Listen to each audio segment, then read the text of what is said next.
Hello and welcome. It's Theater Thursday. Hello, everybody. Hello, Cody, Beth, Bullet, Lurker, Tatsu, Legion, CPO, Varus, Golbez, Hale, Sensei, 018, Hater, Apocalyptic. Hello, everybody.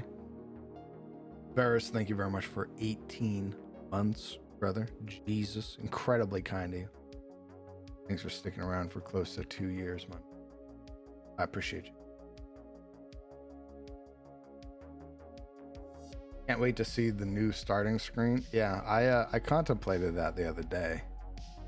I sort of like looked around and I went, wonder if I should try to do something with the. I haven't touched it yet, but it was something I contemplated. Very high likelihood it's.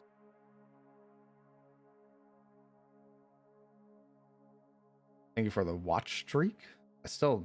They've never explained to me watch streaks, like any email or anything like that. So, hey Tatsuya, my day's been going well. I'll be honest, most of my day was spent sleeping. I just woke up like hour and a half ago, and here we are. How are you feeling today? Better.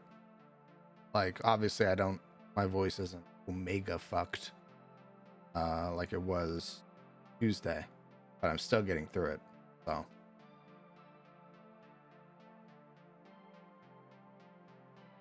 I'll stream. I'll work on some stuff off stream, and then I'll go play a game with some homies. That's been the cycle as of late. Sort of an attempt to like reconnect with friends and everything like that. It's been a big thing.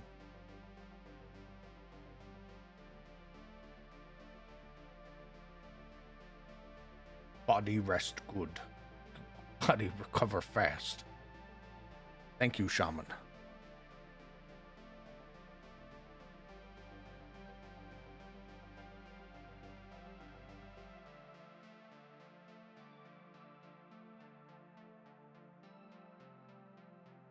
Also been sleeping most of the day. Oh damn. Everybody getting sick. Also, my OBS is fluctuating between being really connected and really latent, or really laggy.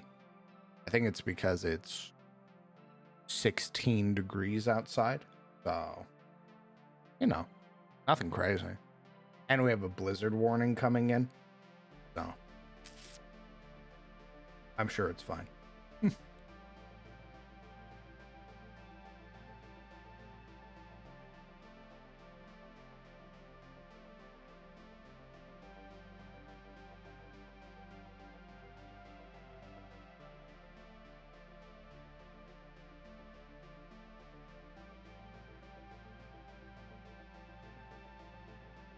Die. Every time I cough, that rasp returns just a little bit more. Crown sounds less and less like Kratos, I know. And it makes me sad.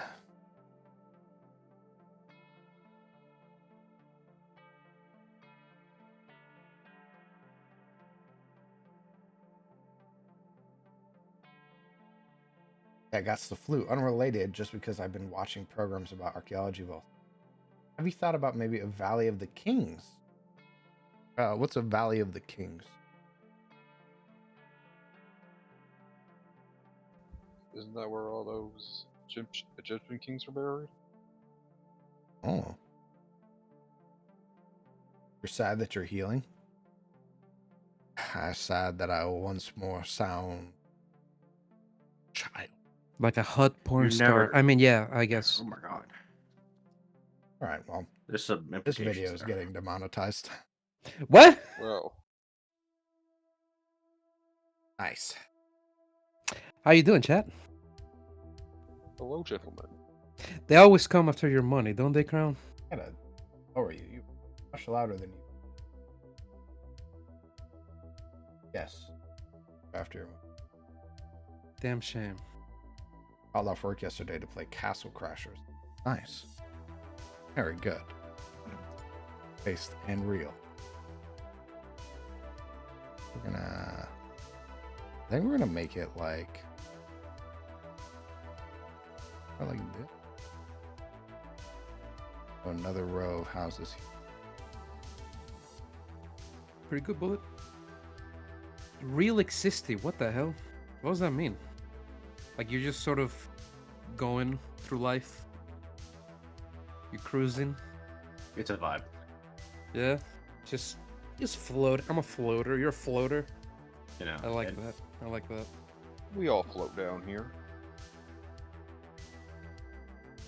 Valley of the Kings, where all the pharaohs are buried in Egypt. All of them, some had special tombs built outside the valley, but if I remember correctly, some Behold dynasty found in that. Nice.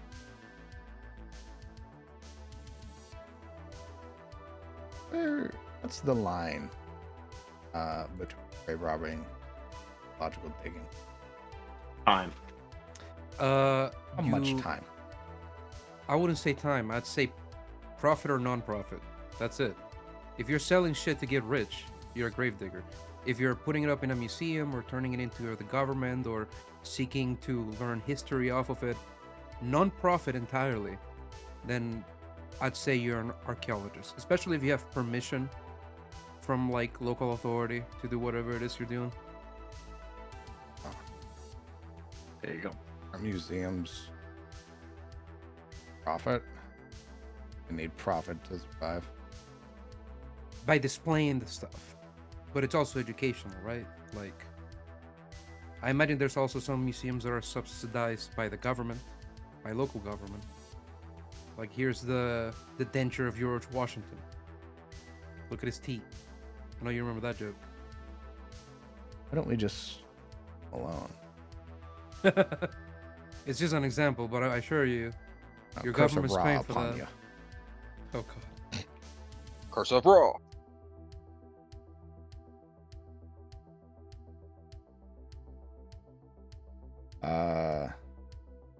It's Brendovich. Great name.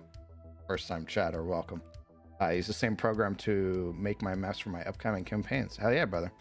We are Incarnate stands in the house. I've been using Incarnate since it was in its pre-alpha. So you will see a lot of it.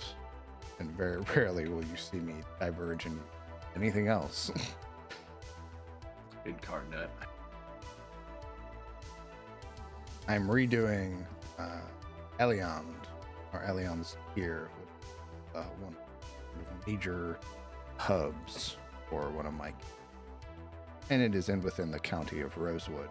So I'm going to be doing all of the county maps, Enders Hill, Irwood, Aram's Ferry, all that stuff.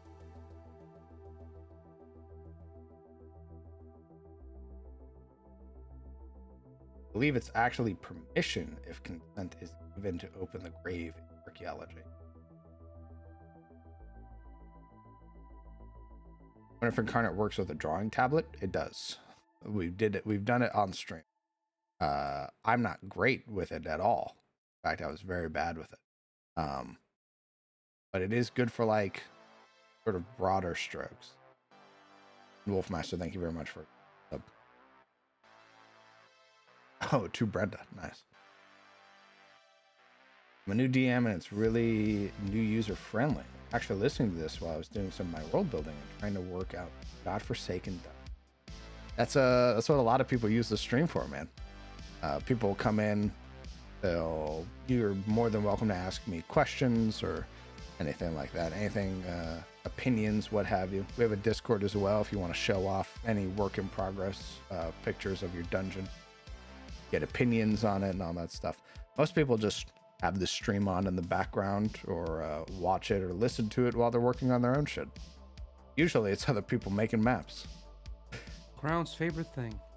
People leeching off of his creativity. What the fuck? Give it to them.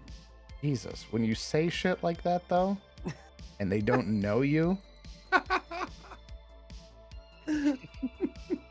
he's saying that because I like when people take my shit, like, unironically. If you like an idea that I have, or you see something that I do that you think is really cool and you want to put it in your world, I'm a big fan of just taking it, put it in your world. There's a term for that. I gotta make it seem so negative, homie. I agree. I don't know what his problem is. What is it when people make their work like public? I don't know the term. Like public domain, something like that. For sure, public domain is just. I don't think it's like a title you. Yeah, like you like it's making for- your stuff public domain, right? Like, For use. yeah, free use. That's right. He's Thank you. big on free use. Also, why am I negative? Because it's funny.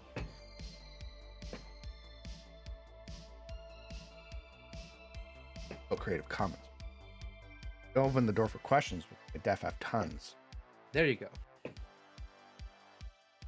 The DM is a player in my campaign, so I can't really ask his opinion or for help without spoiling my game.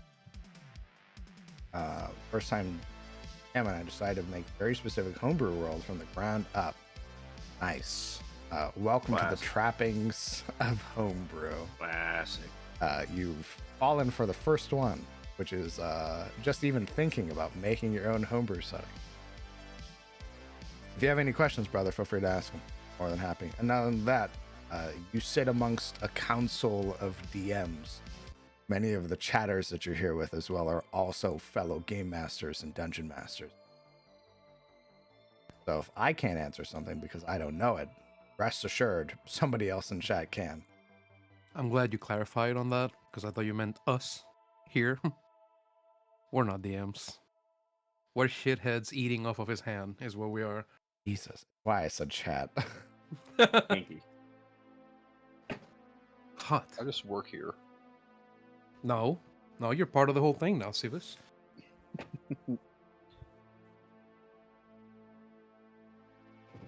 I'll Happy start a chat. new world per game. There are some people who do that. Psychos. Whoa.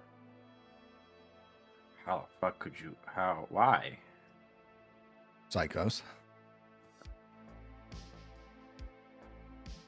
They look at a situation and they go, I think it'd be better if this was in a new setting. And then they move it around. It is psycho. A lot of people usually put them in like the same verse sort of thing. So like the Arthurian plane you were playing in last game is there still, but now you're in my cyberpunk dystopian game. Nice. The Magic the Gathering. It understood. You're finally gonna play my World of Darkness game we were gonna play back in 2018. Great question, brother. I'm not in Oregon anymore, so I don't think we can play that game anymore. Oof. I could probably get Terry around. I don't know if Terry's gotten a computer or anything recently. I could probably get Terry to come back and we could probably get Terry in on it. Probably can't get Kurt's sister. And Bean is gone. So I think it's just gonna be you, me, and Terry if we were to ever play anything.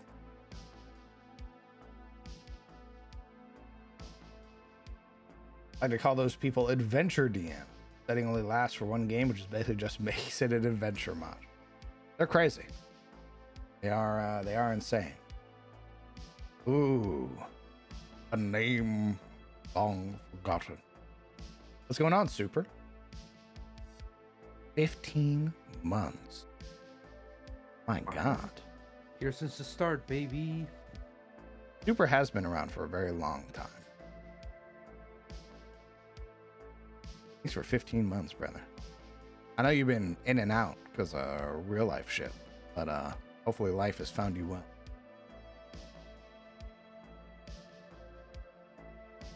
Okay, here's one. I really want to do a maze in game. When we're all in virtual, My game is more puzzle heavy as opposed to combat due to the nature of the world. Gothic with cryptids, as monsters playing with themes. Rage, what it is and isn't moral when enacting what one thinks is justice. My question is, how can I run a virtual maze that incorporates riddles without it being boring? Ooh.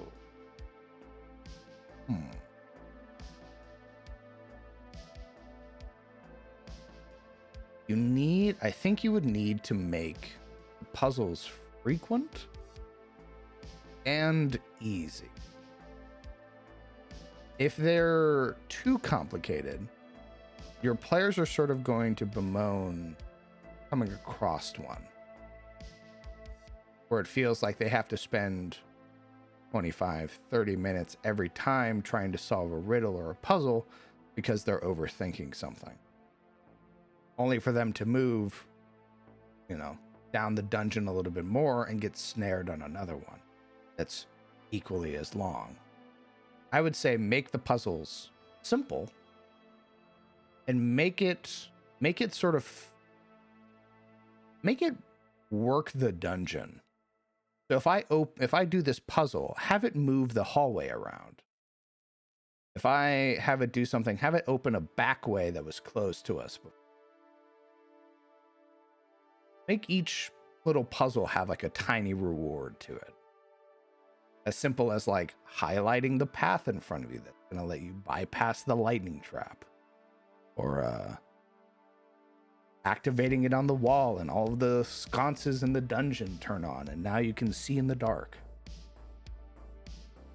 I could hazard some advice on this. What if you can make the puzzle complicated, but what if you hide exposition for the puzzle behind skill checks?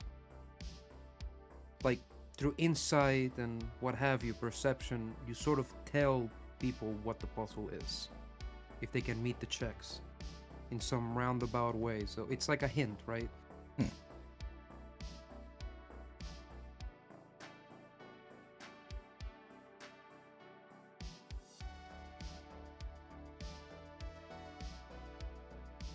My work schedule changed up for a while on the holidays too. True. I mean, I got my ass beat in December and I still haven't gotten over it. So I do not blame folks for not being able to show up. Real life is, in fact, brutal. Some real shit. Off the hook. Found Crown through Lost Minds and love the laid back cast. And that crew is very fun to play with. I look forward to playing in another game with them soon, hopefully. I will be playing with Brett Mazet and Junie tomorrow in a game of Lethal Company. So that'll be fun. Can't wait to hear the screams. Or rather, the singing of acceptance as he's cornered. You're gonna hear take back what is your son of man as I swing violently. Yes, but there was this one time where we were still sort of new to the game. We didn't know what the fuck was anything, and we left you behind. We left you behind, and you started crouching and walking around, singing this song that I forget. It's one that you hadn't sang before. It's like a lullaby to like lull you to sleep, like lulling yourself to sleep, as you saw the fucking lullaby. Yeah, to yourself while the bracken was following you. And you eventually went into a corner, looked at it, and went, "This is it, baby." We were all watching you because like 5 of us were dead. Hold me. And then he held you. He really did. He Holy held shit. you right there and then. And My then he delusions was like, got the better of me then. yeah, you got old Yellard, like right there. That's amazing. Yeah.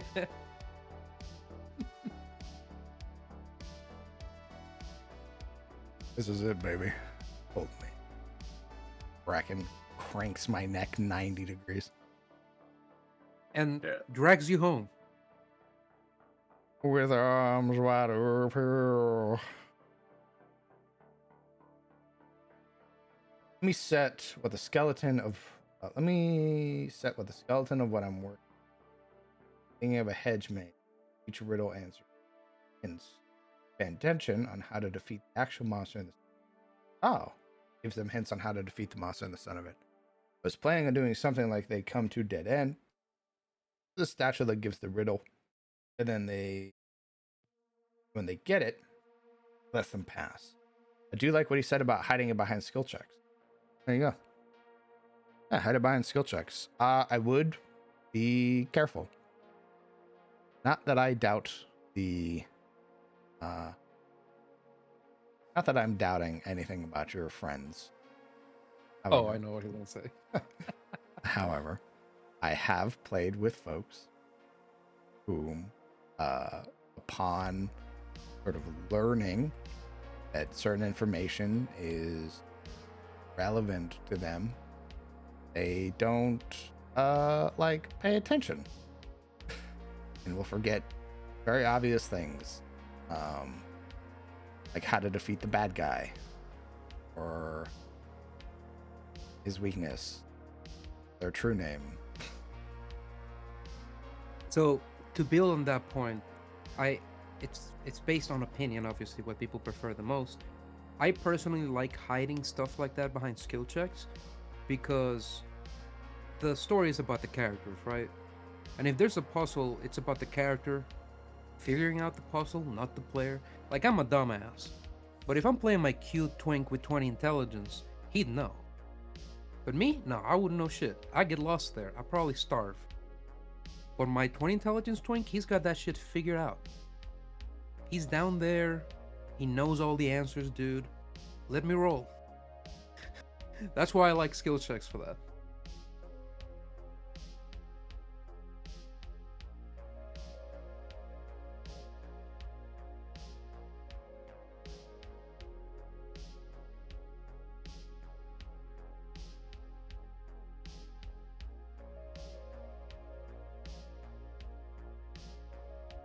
Yeah, their name is Casimir.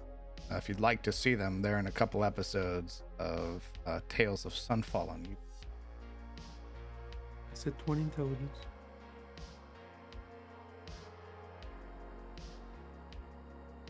Marco. Yeah, he's a power bottom. That's what it is, Brenda. What's up? What's up?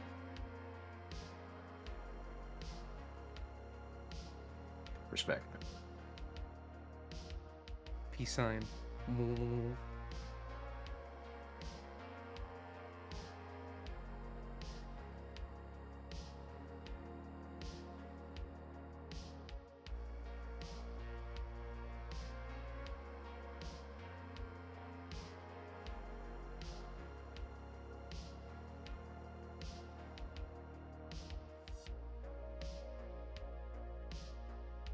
So what if Amir had fat titties? What? It wouldn't be Amir anymore. It'd be a Thumela. Let's fucking go. Thumela is the cow. Nice. Well, that's a bit rude. No, a Thumela is the cow that licked the ice and salt off of. Don't try to find ways to jeopardize your moral compass to serve some fucking demon thing. How dare you, Sizzle? I know what you're doing. What? You won't fool us. You want Ember to have titties so you can be a Ember? diabolical cult I follower. said Amir. Oh, okay. The bloodied forefather, the first corpse, Wraith King. That's right. Wait, it means the same then. There are men I'm with about- big fat bara titties. I mean, Let's go. I You guess like he didn't those? specify. Yeah, what if Amir looked like Maui? Just some fucking Zangief looking guy. That's right. I mean, that would be kind of badass, like Maui, but like undead lich. It would subvert the trope. Beware the Lich. Terrible undead construct. And you roll up, he's fucking ripped. Yeah, And you go, oh yeah, he's Tarosian. And then he breaks your back. yeah. He's got tattoos all over his like dying flesh. Even the bone that sticks out also has tattoos on it. All his magic is like body enhancing. He rolls up Oh on god, you. he's a muscle wizard. Yeah, he Jojo walks at you. Behold. Want to be part of my horde? Breaks you apart, tosses you onto the bone pile. It's This just explains how he almost snapped the Allfather's neck. yeah. Oh, was like excellent. Odin should have died if it wasn't for him. Literally getting bodied. Literally, never mind. You wouldn't get that. What do you mean I wouldn't get that? Go on. Have you seen Jujutsu Kaisen? Yeah, I wouldn't get it. Name the character. I'll look him up. Her name's Toto.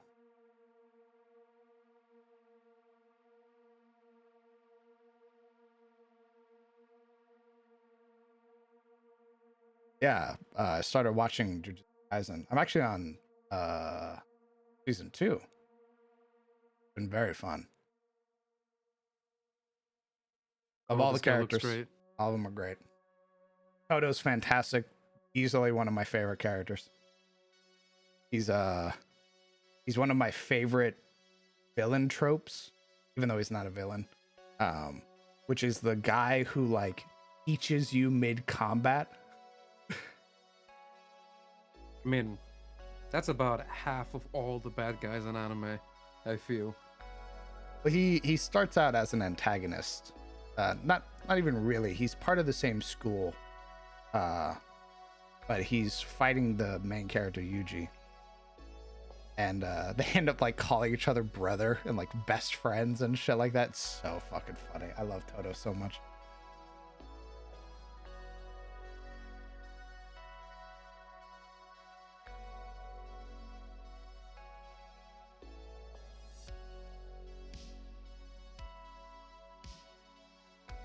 How far exactly? I'm in episode 3 of season 2, and I got my fucking heart broken. It's great so far. Devastated. It took such a turn. I'm not gonna spoil anything. But season 1, fantastic. Loved everything. I spent the entire time in season 1 being like, that character's gonna die. That character's gonna die. Oh, that character's gonna die. None of them died. And I was thoroughly surprised. Guess what? R.R. Martin took over in the second season. Uh-oh.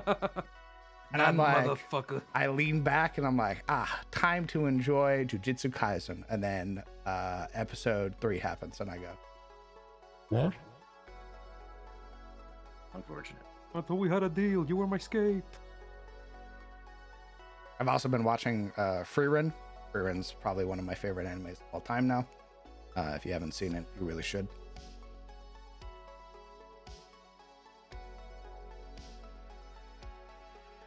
I dare you to like anyone Martin.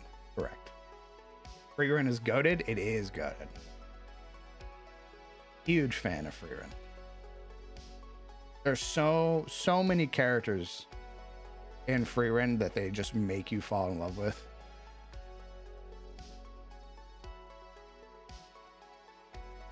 And I've only recently just started watching anime because my community is very demanding that I watch anime so I can get their meme references when they say shit in chat. Do as they say. I'm half convinced that's why you also played Fortnite. No, I played Fortnite because the movement was fun.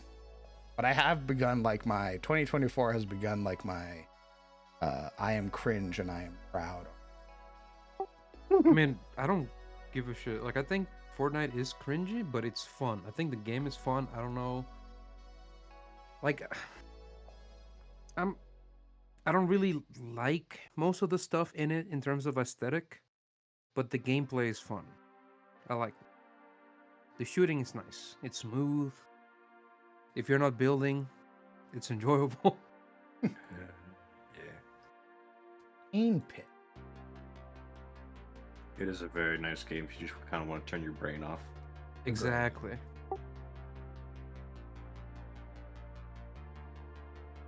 As a boy isn't I want the spiritual meaning. What is the actual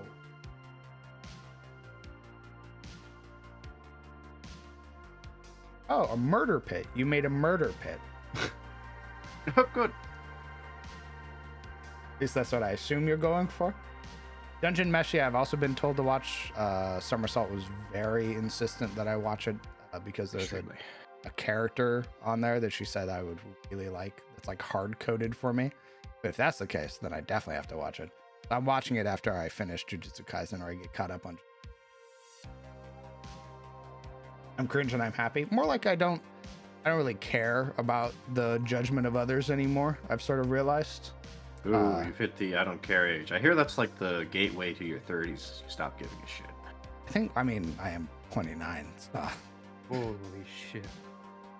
I just sort of sat back and I was like, well, what if I want to enjoy the things I want to enjoy? And I was like, oh, if I just Wait a minute. listen to social bullshit, I could actually enjoy what I want to enjoy. Yeah. Also, hi.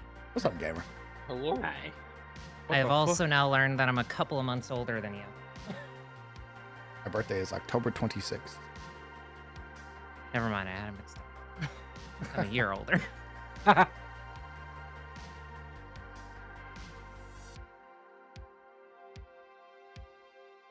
This year, 2024, I will be. Oh my Welcome to the club. I feel so old now. That is usually the case. However, whenever I talk about my age, there is a caveat that I add every time. The military did add 10 years. So I may be 29, but I'm actually 39. You do realize you look like younger than your age? Shut up. A branch, Navy. I was a hospital corpsman. Never deployed, never did anything like that. I served during peacetime under the Obama administration. God. Obama. Obama. Soda! Hey, check on you. Second. You guys ever missed 2008?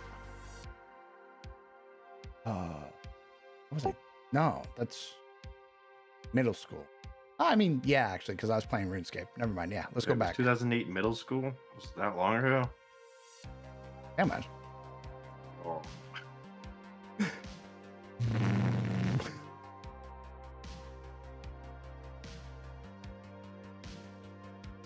Did you work with the Marines? Yes. I never deployed with the Marines, but I did work with the Marine because I served on Camp Lejeune, which is a joint base, Corps and Navy. You had me a joint. When do you take him out, PM? Mr. Laden, when do you take him out? There are a lot of people who don't know that, so maybe we don't make that meme to new people who are asking genuine questions. Or even KG?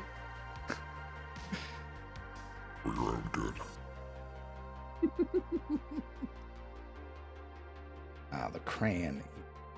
Many of the Marines that I worked with were very funny guys. Wasn't there health issues at Lejeune? Yes. The barracks were made back during World War II, and as such, were pieces of shit. As a result, many people. You mean they worked? Well, no, they didn't. As a Nah. result, many of the people who served ended up with a lot of infections because the place was riddled with black mold. Oh shit.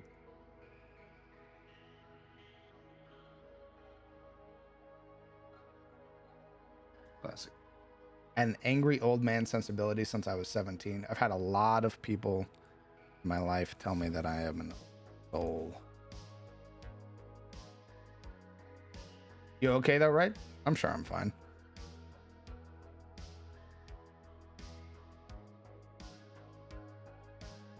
I think the worst thing that ever happened to me at Lejeune, aside from obliterating my leg, was that the AC stopped working for like 2 weeks in the middle of summer. Oh.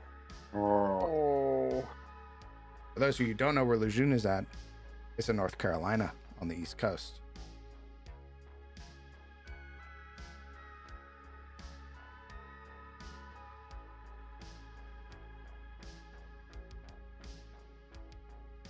made it because I know my players and they're all hoodlums. Sort of as a failsafe I made it. In case one of them dies from something stupid, the whole party has to agree to bring them back. Because no one has Revivify, and this is the only way to bring them back. Oh, nice. What happens if you get one player that goes, I didn't actually like them? They kill that guy instead. They haul a fucking boat after the player's dead. Oh my god. Oh, he kind of did this. The wreckers pulled out. All grievances aired. Yeah, they loot his pockets, found that he kept one health potion to himself and didn't share it with the party. They hold Yeah, fuck that guy.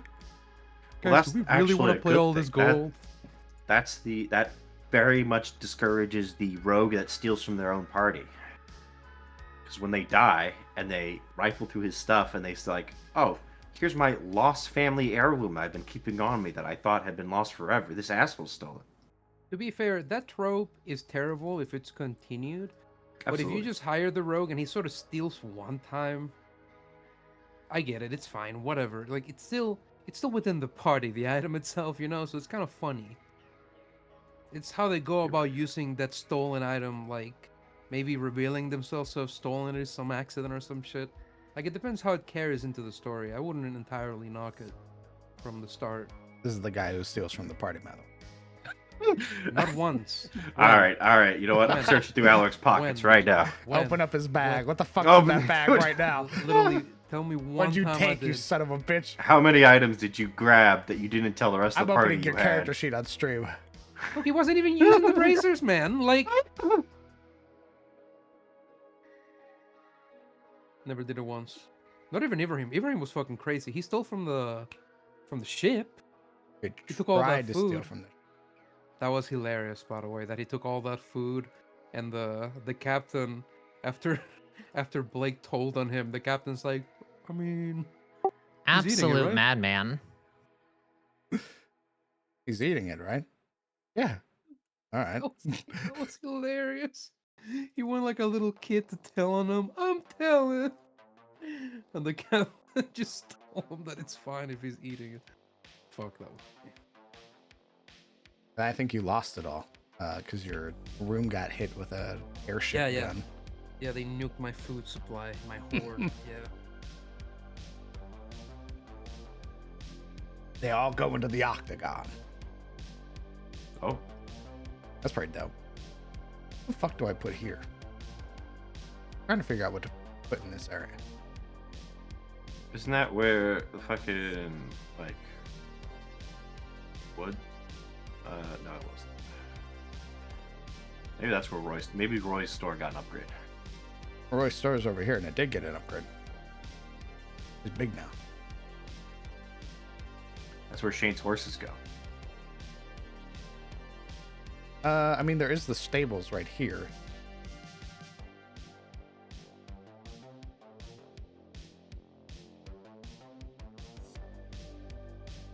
Fishing dock? I mean, I guess we could do fishing shit. Isn't that where you put like the not a windmill? Fucking I didn't have anything here in the original area either. oh, It was all just open. making it like a public garden area. Boom. A public garden. Yeah. Well, I think we sort of have that everywhere, though. you're not making this easy, you know that? Oh, sorry, man. I'm trying to make it make sense. You son of a bitch. I don't know if they would want fishing this It's close. where the baker goes. Oh, where Lynette goes. Boom. She never got a place that I remember, really. Get a place. She never had a place that I remember. Her place was right here. Not a place that I remember. I mean, you only went once, so Not a. Not that I how remember. could you remember you only went once? Yeah, and she poisoned me. She didn't poison you. I return. Everybody got what they wanted from that place. From what place? What are you talking about? I got confirmation bias About what? about the baker. Dude, you got your Italian. food. What are you talking about? Wait, I know you're not shit talking that old lady. I'm shit talking to you. Later. She's amazing. What are you talking about? She was so She's nice. Too nice. She's so sweet. Yeah, because she's like 200 years old. Clearly, it's a hag in disguise. She was a hag. It was a hack. She was. She literally had the pot. I point at the pot. You people are animals. The cauldron. How are you gonna call a bona fide old pulled lady like Candy out of a cauldron and went, here you go. that? You're a fucking animal. Ooh, a piece of candy for you. Okay, it's Crown's voice that does it though. Crown's voice is what makes her. I bet she sounds incredibly fucking sweet. That's But Crown makes her That ulterior bitch as is- fuck. That bitch is one cave away from going pedal, okay? Don't Telling fucking you call what. her that. Don't All she fucking needs is call her- some fucking red caps, and she's in Don't- Baldur's Gate. Do not call Granny I mean, that. you guys aren't. It's not like you guys had true vision to see around, but Shut up. there were red caps. Shut up. Okay, but they're good ones, right? I mean, they listen to her. They're sort of like indentured servants.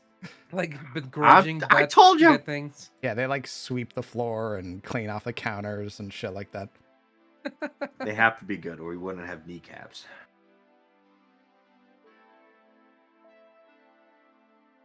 I bet one of them fucking Indenture red steals cap. candy.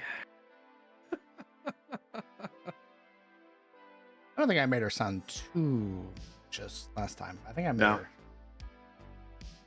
I don't think it was your voice. I think it was the subject matter. Like, here's your candy, kids. You know what I mean? I mean, Yeah. for me, she was an old lady, and that was enough. Because every time I roll anything, like, hey, do I have any experience of this in Shademore? It would always be, well, you've heard of this hag the one time. So Well, I there it is. developed a paranoia against any old person. Yeah, for you, every old lady is a Chekhov's gun. but I Correct. guess it's a hag now. Correct. Chekhov's Chekhov's- hag first, so yeah. Ooh, how'd you make that character super likable? But I was Ah. right. So here's the issue. There are so many characters. I don't think I can really answer this properly. I have made characters that I'm like, the party isn't gonna care about, and the party ends up caring about those characters. I have made characters where I'm like, oh yeah, the party's definitely gonna care about this character. Make the character, they don't give two flying fucks that if that character even woke up the next day. So it's a little hard to be like, yeah, just these are the things you have to do to make the character likable. I think you need to look at your players and see the things that they like. Observe them. Does your character, do your players, do they have particular types of NPCs that they like gravitating towards? Do you have the characters that like the single fathers, like the gruff Joel types? Do you have the characters that like the tall goth women?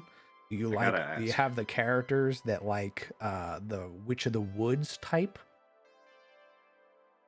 I have to make it personal. Which characters did we just totally sleep on?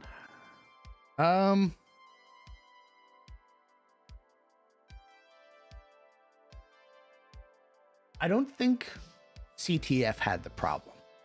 Oh, I think the first place it ever happened was SOA.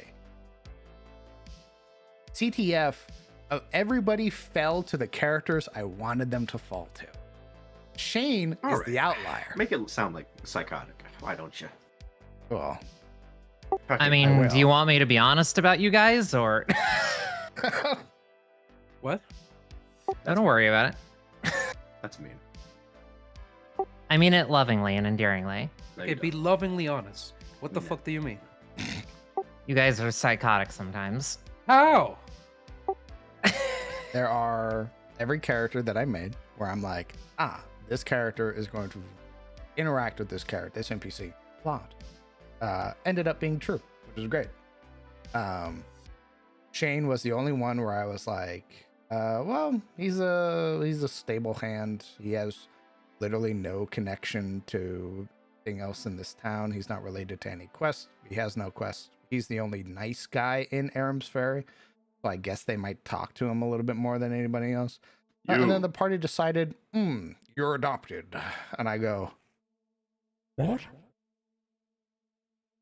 It's because he had Aram's Ferry as a backdrop. So, him being like, hello, how are you? Immediately made him look like a saint. Nicest guy ever. Yeah, exactly. So like a fucking nice funny. guy in Elions is like, well, everyone's nice. It's the classic human perception. It's like meeting like a guy in Thay who doesn't, Curse of Ryu. Like that guy is your closest friend, and he just said hello.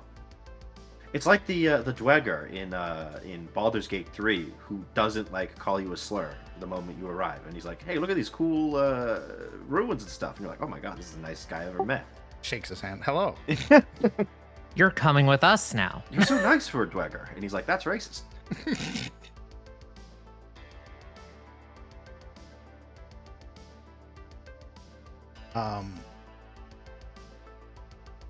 Yeah, because Marana went for Reynold and Dominic. Cylero went for Gerald and Guinevere. Alaric went for Mork. And I forget the name of the.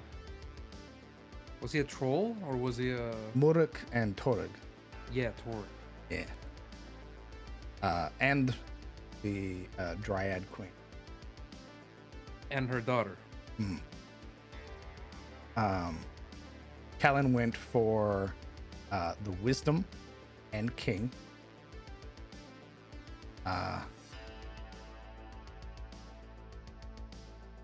Yuria went for Yeah, go on. Brand, Nurea, Brunhilde. Everybody went for Onwin, which was great.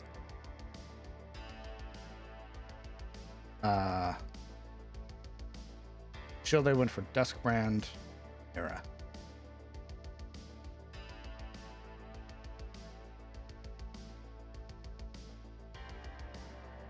I plan on having them meet them because they have to capture a flying pig, and I plan on having it be injured. Finding out this guy is a veterinarian, and they got in a storm, and have to stay, and setting them up at having to come back to them often. I mean, there's nothing wrong with ripping off a character, though. There's a character archetype or trope that you like. There's nothing wrong with just plucking that and putting it in your world. Reynold Alvir, the resident slayer of Elion's Tier, is literally just Geralt of Rivia. Eventually, he got his own personality once I fleshed out more of his backstory, but his first interaction with the party was very, very, like, gruff. I think Yuria went for Reynold near the end. When they had common ground, yeah. And they could talk about something they both... Yeah. That was Yuria for everyone, though. Yuria was a basket case. You're welcome. Yuria was a greedy asshole. You're welcome. Not greedy. Thanks. Yuria just had a very dynamic story. Yeah, because I'm being serious. Thank you for defending her from a joke. Yeah, well, there are people in chat who simping don't for fucking Yuria? know that, you moron. Yeah, but this is for the knowers. I'm talking to the For knowers. the knowers. Hey. Wink, wink, nudge, nudge.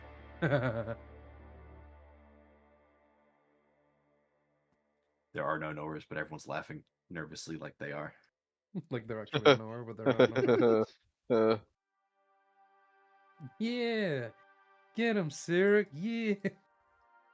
We also went to Guinevere at the end. Yeah. Guinevere was like everybody's mom, though. So. Those that wanted to talk to her, talked to her. Those that were happy just sort of getting like praise when they passed through were happy to do just that.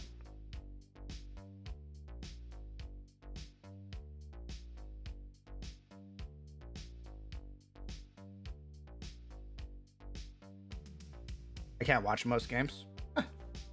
Understandable. it is like 6-7 hours every fucking game. That's insane. Asking somebody to put that much time into somebody else's game. Ridiculous. But if you want to watch it, there for you. It's around. Slowly opens trench coat. But I mean, if you want. Everybody's life is different. Some people can only watch 30 minutes. Some people can watch the whole thing. Up there for the folks. I will say, going forward, the next game that I want to do like a campaign diary. Sort of give a little quick synopsis of what happened in the Campaign diary. Interesting. Yeah, like we finish episode 1, and then I do a little blurb and say, this is what happened. These are my expectations. This is what actually happened. All this. These are the characters. This is where they're at currently. And then go to the next episode. Nice. What was one piece of advice you wish you'd been given before you started running campaigns? Start small. Incredibly small, in fact. Start with a room in a dungeon. And make the next room. And maybe make another room. You made your dungeon? Cool. Room after Yeah. room after room. That's right. Now make God. No, All the gods. no. All at once. Make your town. Make a small town, a hamlet. Who runs your God hamlet? Town. God.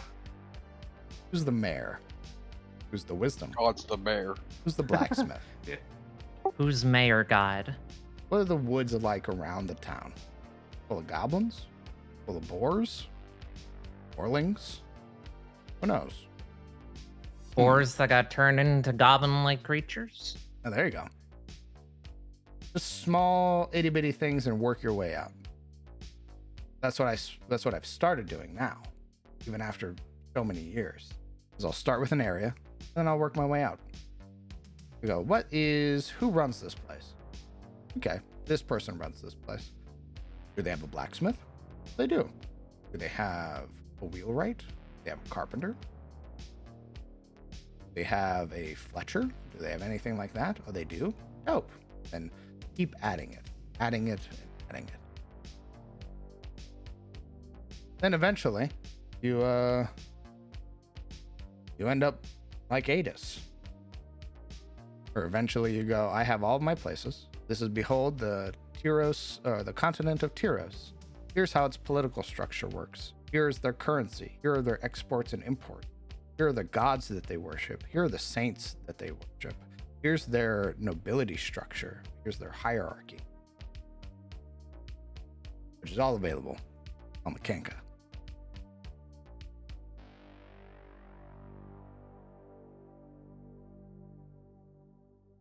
Poggers. Berry Pog, even. Love that shit, son.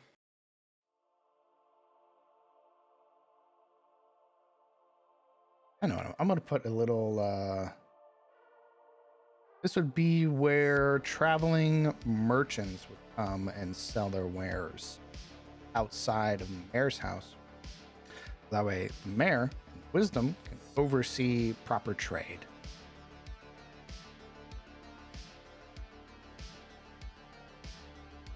Proper trade? Proper trade, meaning a merchant isn't coming into town and fucking robbing people. That's where they hang criminals. No. Well, I Yeah, guess come the on. constabulary would also be it. Perfect. After Aram's Ferry got obliterated by an Ed, the constable moved over here, and Guinevere added another one to her collection. Her horde.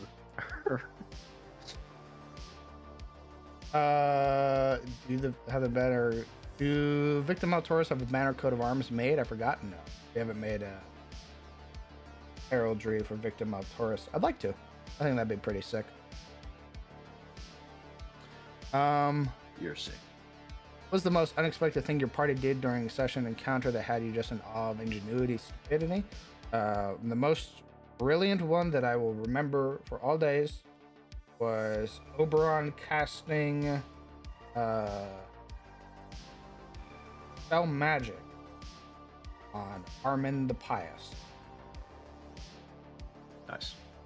who was a cathedral knight back in Secrets of Virus, and they cleansed him of infernal corruption or demonic corruption, and freed him from his charm and made him a permanent ally.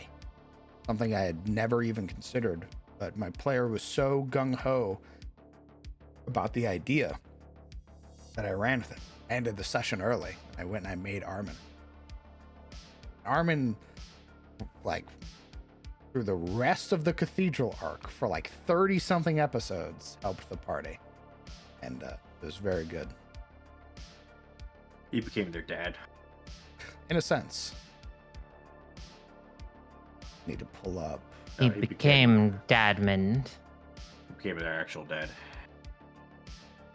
Armin was so helpful throughout the dungeon. Yeah, that was when I was going through a lot of my like Dark Souls style like game.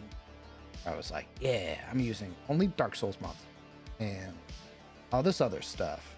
And I had him give them like a soapstone and everything like that too. So, Who's the one that dispelled the thing? Oberon. Ugh. Party's daddy gave us another. He multiplied. Plot mover. Also, I've got some unfortunate news. I think my right monitor might be a bit fucked. Oh God. Ugh, keeps flickering on me. Yeah, it's no good. It's very bad. I hate to say it. Yeah. Oh God, I'll be right back. God damn it. Phone call. Oh my God. That fucking ring was getting psychotic.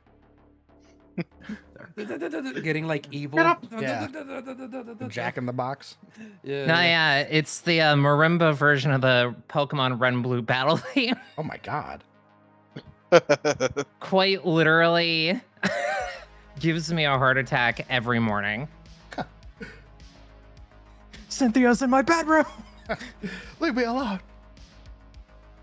I think the other one would be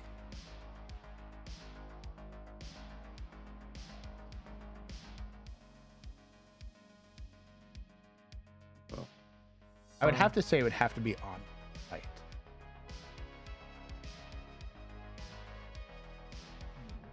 Because I hadn't given them any prompting of what fighting Onwin would be like. Onwin is known as the Lady of Mourning. She was an elven banshee. She wielded her saber.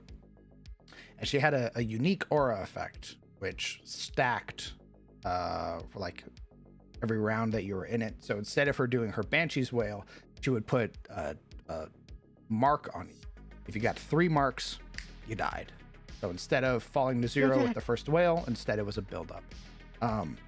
And Party, both Siluril and Yuria were the ones that figured out that they could talk to Onwin. And it was Siluril who broke Onwin from her trance and sort of brought her back to the fold, ended the combat encounter without anybody. That one I remember very well.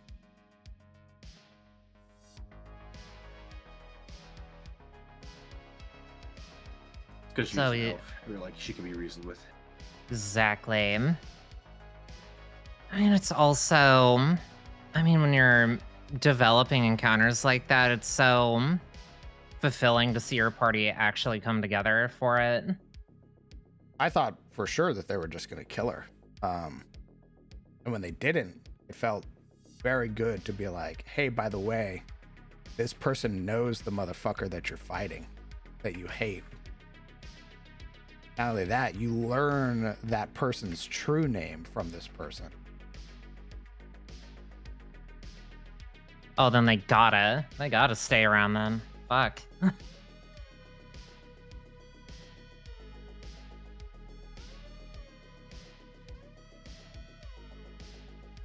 I was hesitant to believe that was Ciliana's true name. What? I said I was hesitant at first to like believe that was her actual name and not because I'm like, oh well, at least we have another identity. Oh, you didn't want to. You were worried.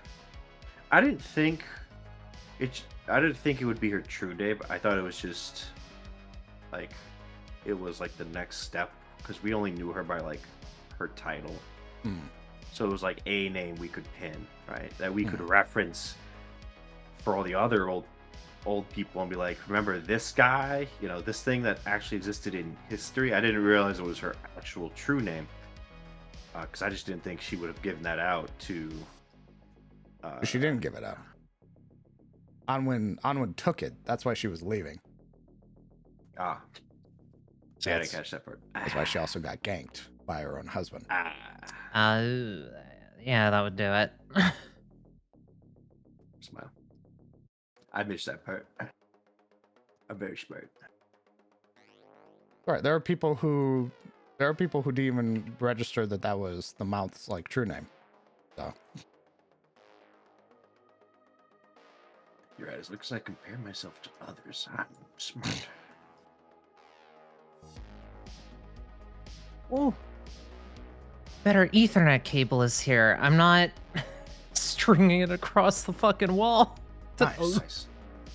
I'll be right back. Oh, that's poggers. Yeah. 14 feet was not enough. That's what she said. Mm-hmm. what? When? I need the full 36 foot of the ancient red dragon. Get help. No. Not you. What do you mean? Get help. What? Who? You. You. Me? You. Get help. No. Get help. No need for that. But also still I get help. What? You heard what she said. Nope.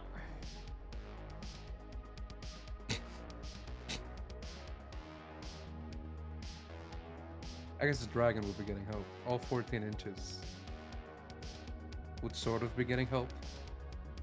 It would be. When you wake up in the dragon's jar. No. No, I can't go back. What? Huh? What?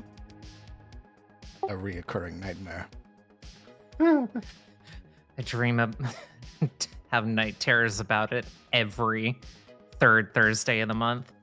What? Why? That's very specific. There's no holes on the jar Yeah. lid. Mm-hmm. I can't breathe. This is going places not even I expected. This is developing. You started lore. it. I know. Mhm.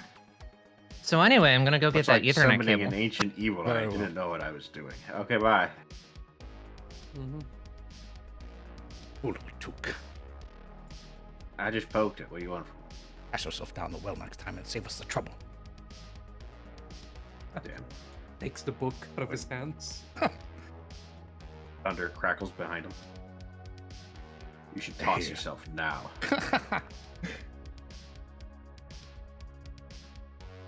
Nothing, Hale. Hell, it was breathing, not breeding. Damn. Hail down bad.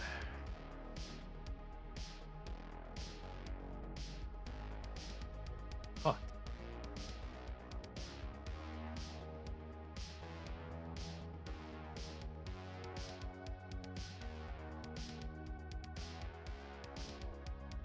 And we have our little constabulary here. Also, probably where the magisterium is, or where the little local magister resides. Who's the magister? I haven't rewritten Elion yet, but I plan to. I'll probably be a It's Shane. Shane is not the magister. It's Shane. It's Shane. Shane will It's, be an Elion. Oh, it's who's Dominic's dad. Victor. Yeah, it'd be Victor. Victor leads the South Farms.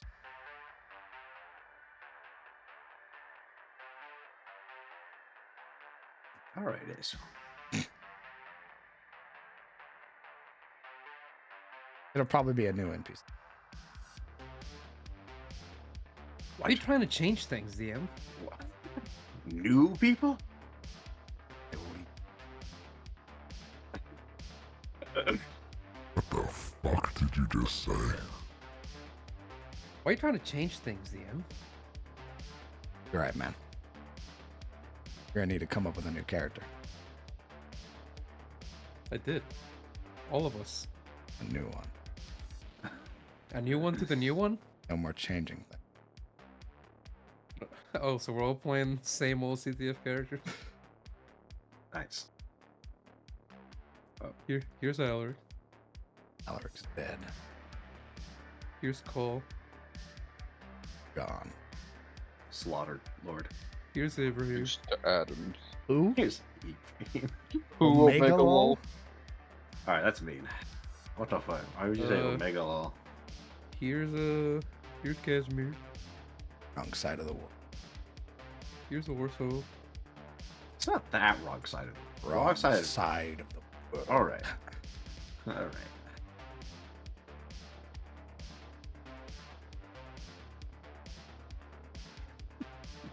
Will Shane retain his character development? Yeah, he'll probably be a wayfarer out of his zone.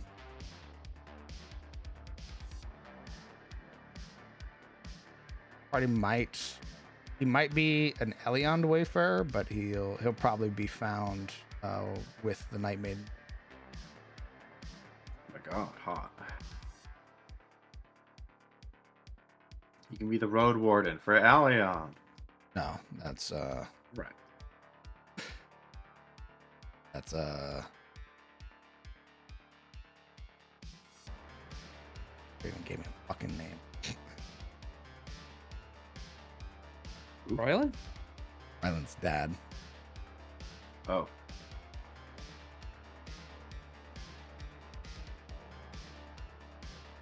Gerald is the Elderman, but he served another gentleman in the High Lord's retinue, and that individual did not want a position of authority like the Elderman, so he just decided to stay a road warden.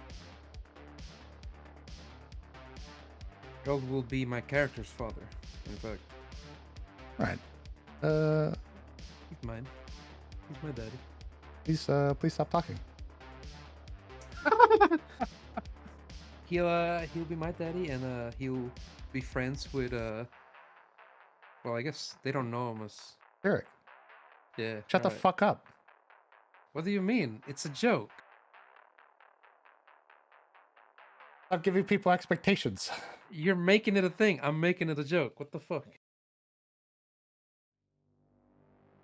Celero's a road warden, I believe. Celero's gonna be back in Katarina. He's gone. Because guess what? Princes and princesses apparently don't get to just stay in some podunk town. I mean, it's like no one ever left, right? Technically, from where they belong. No, I think everybody's gonna. They're gonna be. I was talking to Sizzle about it. The idea of folks having done, like, saved Elion from like the terror, that being the thing that's happened. Okay. And then just sort of went off and did their own things afterward.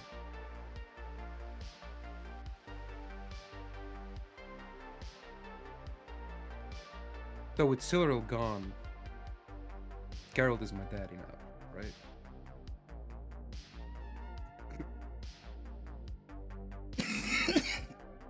It's out of the picture. This room now.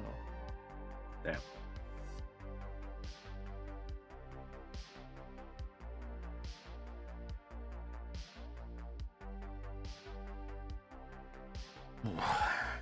That must.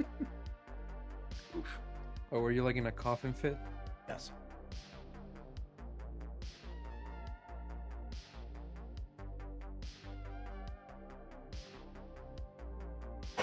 Jesus.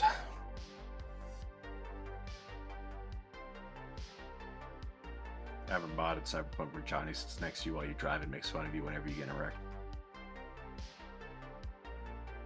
You okay, man? It's pretty. You all right? Everything okay at home? Yeah, it's fine. All right. Just want to Why make do you sure. ask? Why do you ask? Nah, man, it's nothing. Why do you ask? I just, didn't say nothing. I just want to make sure you're okay, man. Yeah, I'm fine. Why do you? What's Your all friend's this been- questioning? Friends been beating you up in Magic? What's happening? What the fuck?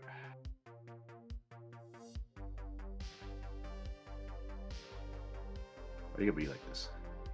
I'm just curious, man. What's up? Why are you making this thing? What are you talking about? Why are you making this thing? It's just a mod, okay? What do you want? Just Frodo and Sam. That's all. All their billion Sam? food tokens. Oh, yeah, I mean that is rough. But it's okay. I have the vampire deck. Nice. Weren't you saying the vampire deck was getting beat by Frodo and Sam? Oh, they just leech off each other. Ad infinitum. I'll have to add the one dungeon I have completely fleshed out. I plan on running later in this game. It was the first one they made after the King Pit, and I've sort of been working backwards from depending on how they do it. I plan on it being more level up. My Haunted Mansion dungeon. My alt for a mimic that is specifically in there to piss off the players. And all good fun, of course. Oh, interesting. Instantly pissing off your players, but in a good way. I'm sort of curious how that works. Because I'll add like a monster mechanic and be like, Oh. this is gonna make them mad. And I'm right. Where I go, all right, this bad guy has an ability called Shadow Walk. It's an older edition ability. In fact, it comes from the 3.5 book of Wheel of Time, and it's given to Myrddraal, where they have the ability to just walk into people's shadows, and any shadow really. They can never walk into their own, but if there's a shadow, they can travel an unknown amount of distance. I was like, what if I give that to the BBEG, who doesn't need to walk? Which means if you restrain them, grapple them, what have you, they can just step away. Wonder what that would be like. Not good. My players hated whenever Ciliana went, no, and then backstepped 400 feet because she could.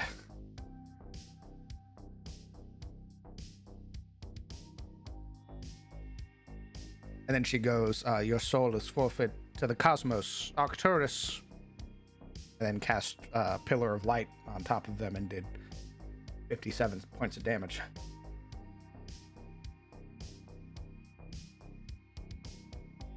I'm the only one in my immediate family that hasn't read Wheel of Time. It's hilarious to mention the series around them and see them all get angry.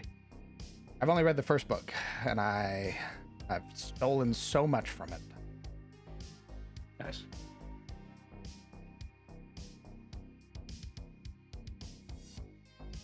We have a friend who's very insistent that Cyric reads Wheel of Time.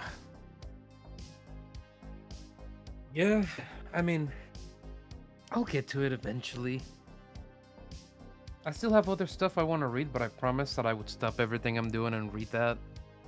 It's just, I'll be honest, man, like, I don't know. Like, at a shallow glance, this is a very shallow glance at that, Wheel of Time isn't my kind of thing. I like grimdark stuff.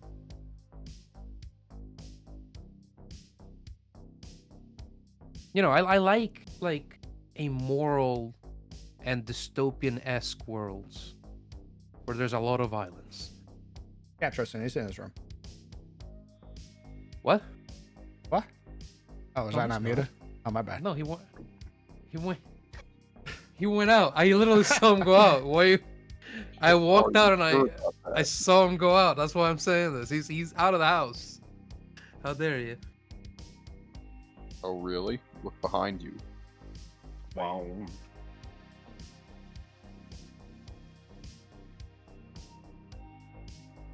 Set of mimics. Hot take. I don't like them. Feel like they punish players for checking for loot. There's a chest weasel. Chest weasel lives to irritate the PCs, and more irritated they get, first thing they do, etc. That's what it feeds on. If it's full, it hands over the loot. A little bit of advice. That somehow feels worse. Like it shit talks you, or you shit talk it. Yeah, not only do I have a mimic, I now have a patronizing mimic. Yeah, it's like, Fucking idiot. maybe roll a little higher on your, maybe invest more in dexterity next time, idiot. And then it throws you the bag of coins and then vanishes. Motherfucker. I'll kill you. It's like that fucking creature that MCDM made that, like, or no, it wasn't MCDM. It was the dude who does the animated spellbook.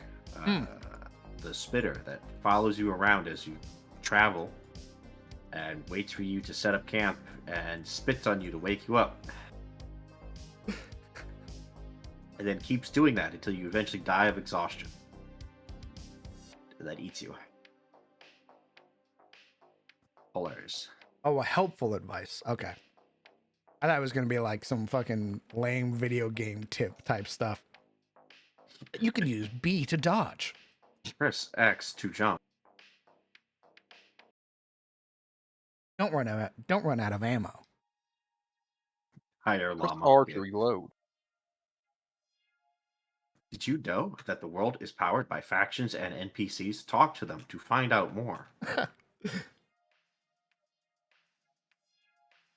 Oh, expositional loading screen tooltips. The world exists, Explore it. or else. Remember to check your map if you're lost. Your DM wants snackies.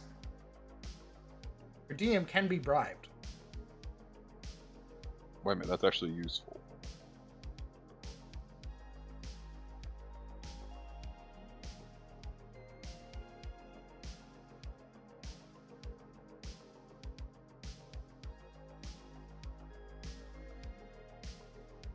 God, I love the cyberpunk that he did.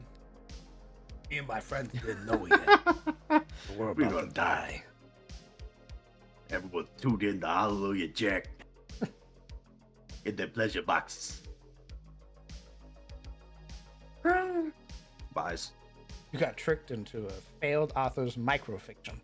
You'll notice I won't have to ever roll. Oh, I know what you're talking about. The one about dystopian RPGs. Yeah. Oh, when you want to share an RPG with your friends. Yeah. Yeah, that was funny as hell actually.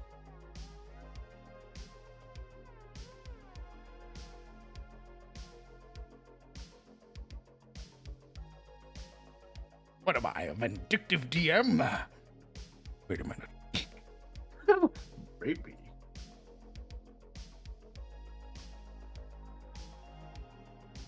But look at all the hunky guys. I do not care for hunky guys. Or do I?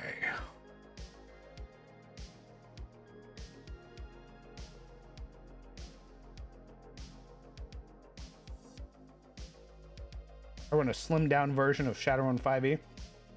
Isn't Shadowrun on 6e now?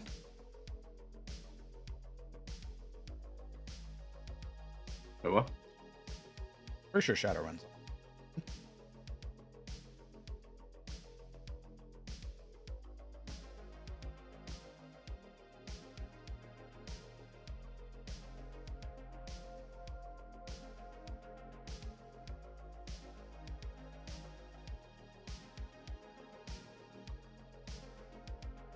Sixty is a cash grab.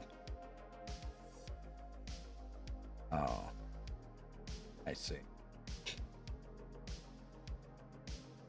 Oh, What a pity. our people have taken sides.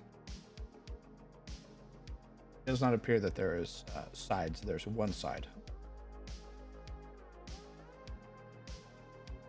I don't think I've seen somebody come out and be like, 6th edition, yes. My favorite. How long has it been out? Let's see.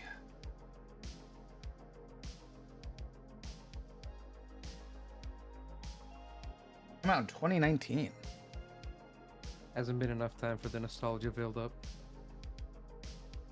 5 years isn't enough? Half a decade? Give it 20 more years. 20 more. Yeah, all right. All right. Yeah. And you'll have people eating off his hand like it was the best shit that ever happened.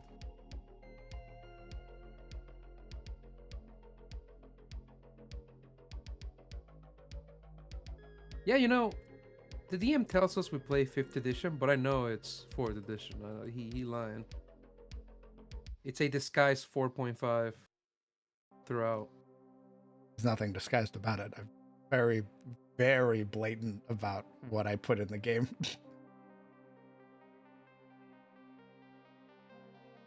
Go. Yeah, the ability I just gave you. That's the Warlord's ability from 4th edition. Oh, that ability? That's the Bard's ability from 4th edition. Oh, your Blood Mist? That's the Vampire Lord ability from 4th edition. Is there anything here that isn't 4th edition? That guy. I gesture to my homebrew Slaughter Lord. Aw. He does have 4th edition abilities though. Oh. I love It's giving always monsters boring. action points. My favorite thing.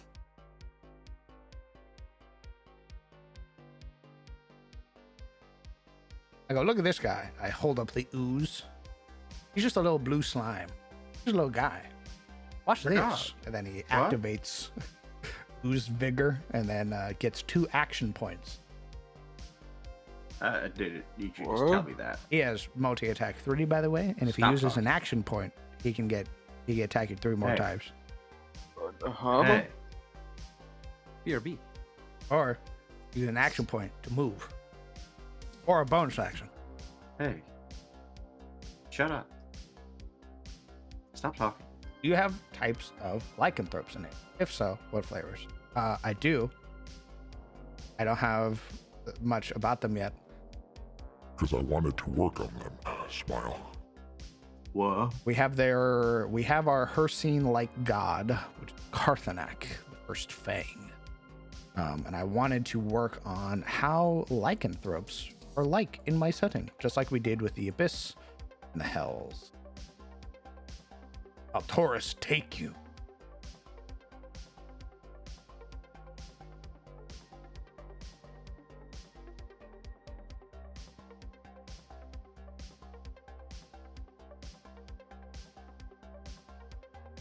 So How likely might look forward to it. What? Um, What? how likely might meet them behind the Denny's? Not long.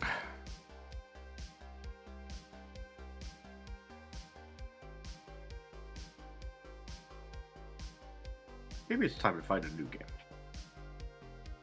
What? I'm tired of hearing about goddamn werewolves in the back of Denny's. You're tired about it because you're not there. What? Shut up. That's not true. Werewolf twist? I want to make them mine. Just like everything else I've done with my world so far. I think a lot of your players want to make them theirs too. Yeah, I know. You sick fucks. Hey! Don't drag me into this. Yes, Dizzle, jeez. Hey there.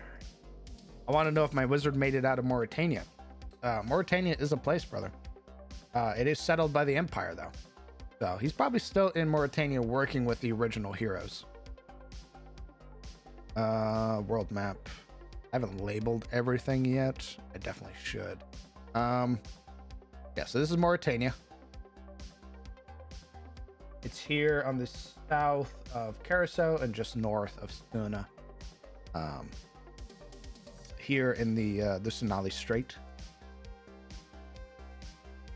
You have 3 individuals that are in charge of that place. You have Azaius, Caladan, and Phaleth. All of them are various individuals in charge of different sectors. Phaleth being the head artificer. Caladan being in charge of the church and the faith. And Azaius being in charge of the militarum.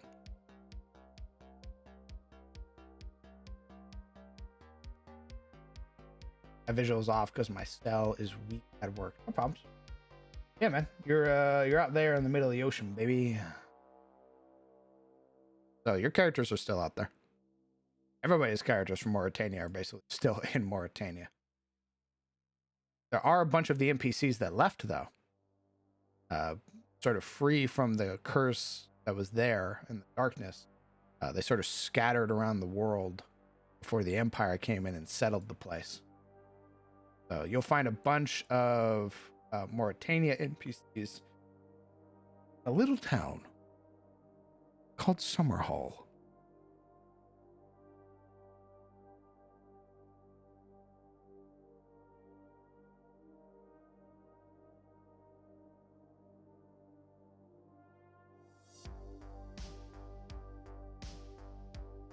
Nobody wants to be descended from were elk. I think there should be more forms of lycanthropy. I think you should be able to turn into like a were elk, were boar, and all that other shit. What's the time dilation between Mauritania and CTF? Mauritania's campaign was over 50 to 60 years ago. Within the 4th age.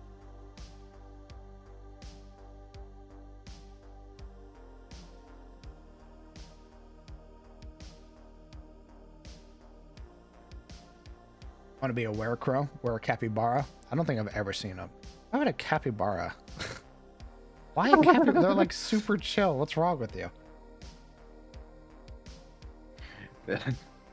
Look, man, you had a fucking weremole in Phandelver, okay? I don't He's a hear it. All were-rat. bets are off.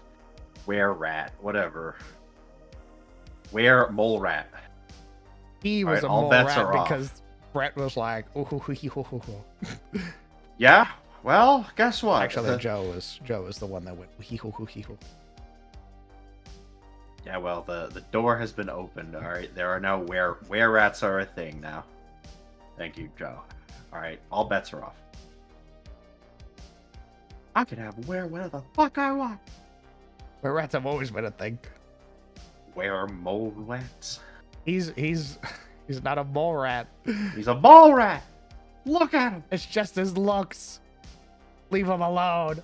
He looks like a ball rat! He's got no hair! Will the promised calamity be the progenitor of all were creatures? More than likely, because I still liked Wolfenmir. That's right. He said, I will swear my vengeance upon the gods, and then he proceeded to fuck everything. He's like, I'll have as many kids as possible. I shall host my legion with my dick. Oh, keep me chained, huh? Could a merfolk turn into a were shark? Yeah, probably. I have the Murrow Blades, a mercenary band, actually worships a shark icon. Nice. What's their name? Hold on, I'm gonna look up their name, but they worship a shark icon, which I thought I was. Ooh, that'll be fun. That's good. And the shark icon's like all about like slaughter, like chumming the water and shit like that. Fuck off. There's a 40k faction that's just a shark, like a Space Marine chapter that's just sharks. That's dope. Yeah, their chapter master is like the size of like a jugger, one of those like dreadnoughts. Holy shit. Yeah, he's huge. He makes Space Marines look tiny. Let me look at. Such a need. They're like a Blood Angel subject chapter. It's always the Blood Angels. Yeah, they're the ones with all the weird mutations. The Murrow Blades. You have Makar, Acolyte of Sakash. Kosh is the shark eye, or one of the shark icons. They're a massive megalodon.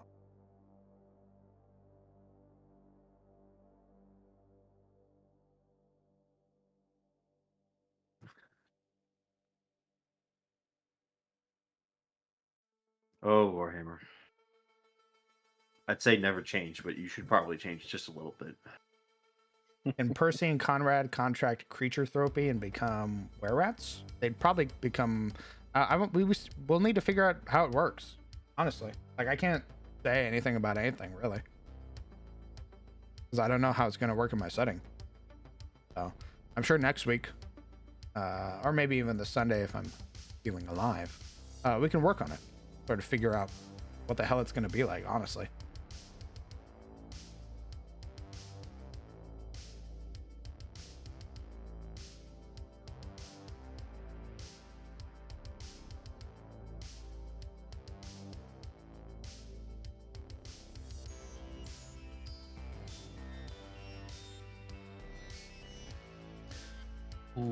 Ooh, I forgot.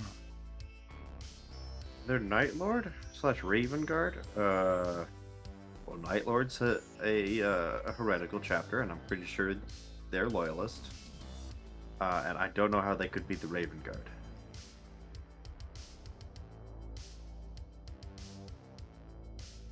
What do you mean they're loyalists? Like they're a loyalist chapter. Huh? Correct. Or they're heretical? Oh, they are successors. They are unconfirmed successors of the Raven Guard. What? How did the shark come from bird people? Yes! What? Yes! That makes no sense. Yes! I thought they were blood angels because that was like their mutation. What do you mean they come from? How?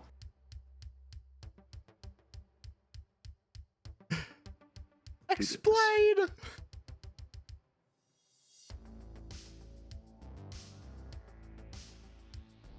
GW explain.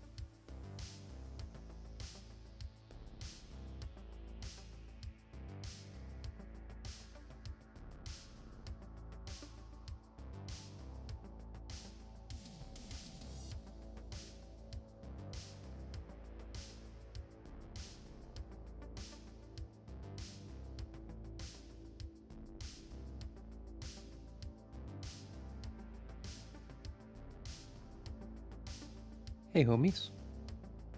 Whoa. What are you guys up to right now?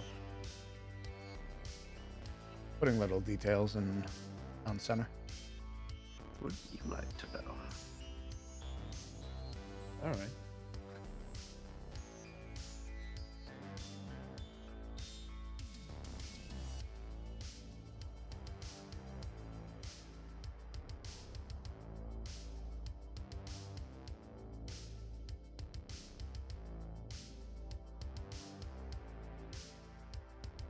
By the way, Port and Die on Divination Wizards is so strong. Yes, Yes. It is insane. correct. It's like you don't really play, like you remove chance from the equation. Yes. Yes. It's like, I want this hit to land. Here you go, Paladin. You may smite. And they get to roll, eventually they get to roll like 4 or 5 Port and Die. So the chance that they get a crit die is huge, right? So it's like having a Divine Smite crit in your pocket forever. Oh, I want this guy to absolutely die. Here you go, Paladin, my friend, man. Hit him. Boom. Yeah. Tommy ensured that a lot of things failed their saves. Oh, that's amazing.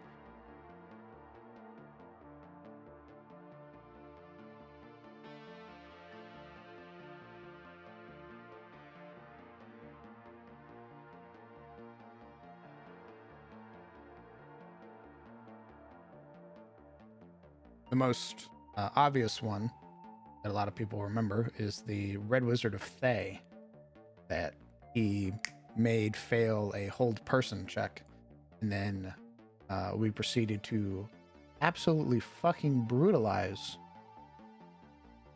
Yep. It was like a CR6 guy who had like Kona Cold and shit. Like literally could have one shot all of us. And we won. It was great. And then add like a College of Lore Bard who can, on a reaction, by the way, use their Bardic Inspiration to subtract like whatever roll you do for a save, an attack. It's insane.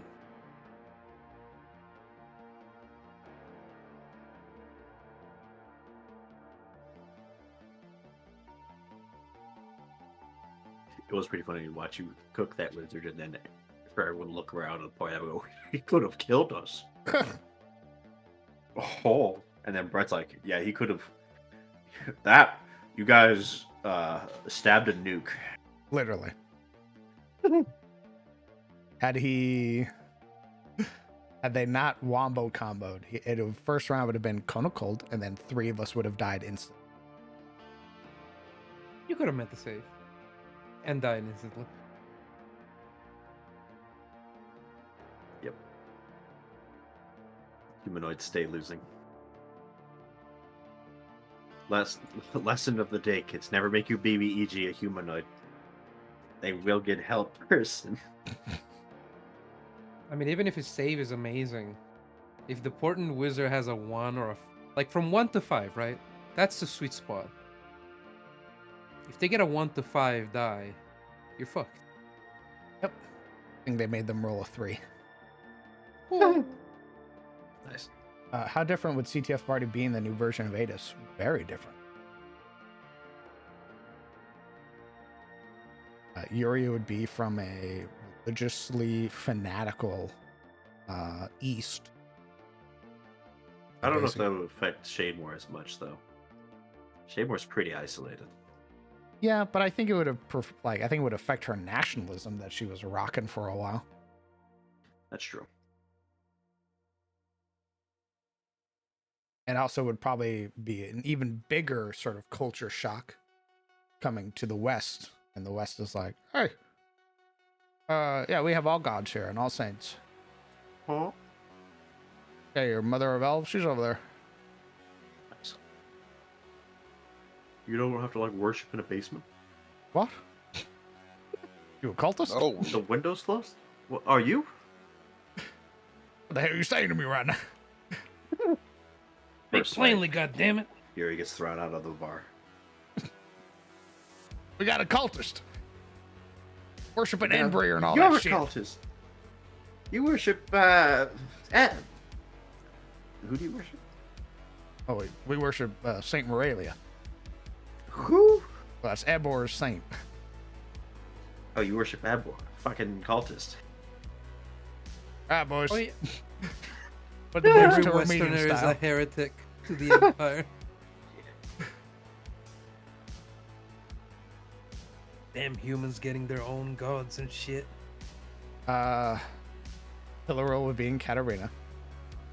Because Victor's underhanded trick would have never would have happened. So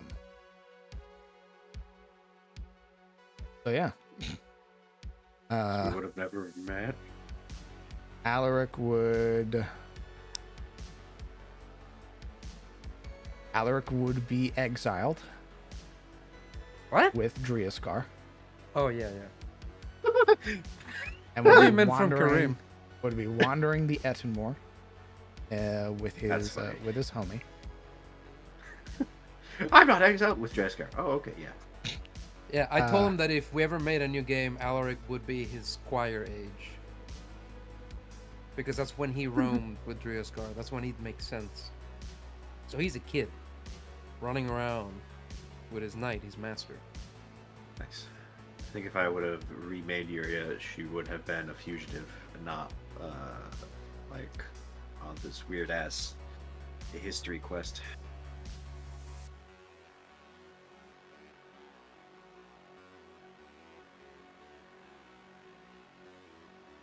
I think I would have made her running from her daddy as a bastard, not. Look at me, I am the princess of Shademore. Queen of Florida. I think That is fighting words. Marana would still either be in the tower or would have been married up. Damn. Bad end. Yeah, Marana, I think, does lose in this new version. Unfortunately. I mean, everyone kind of loses when you think about it. Yeah. We're gonna copy this this sort of guild layout that we have over here in Summerhall. We're gonna copy that over to some degree for Allianz. Well, Allianz does have a guild presence, but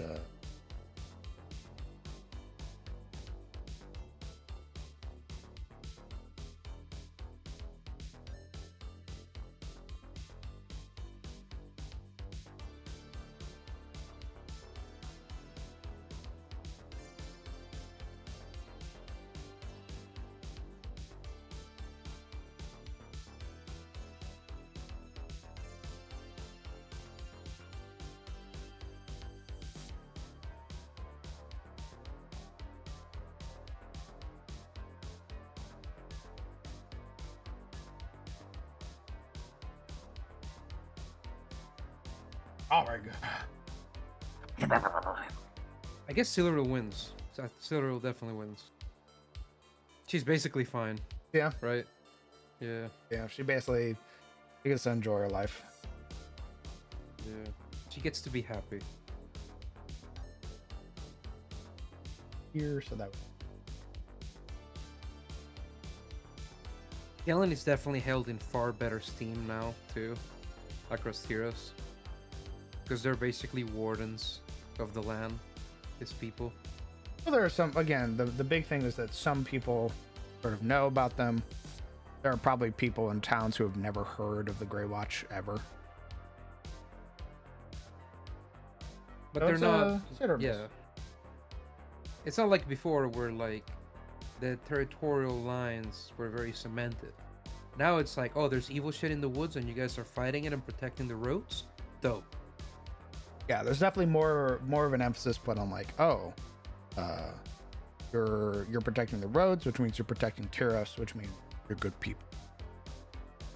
Yeah, so nobody's gonna be casting aspersions on Kellen. Like, he's probably gonna grow up to be a very dignified gentleman rather than a bushwhacker.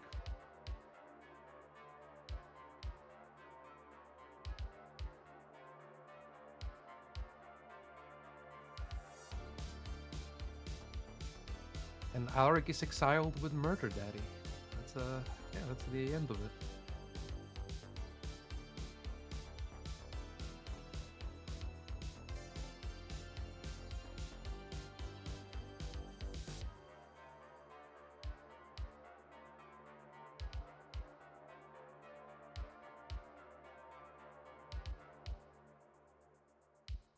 But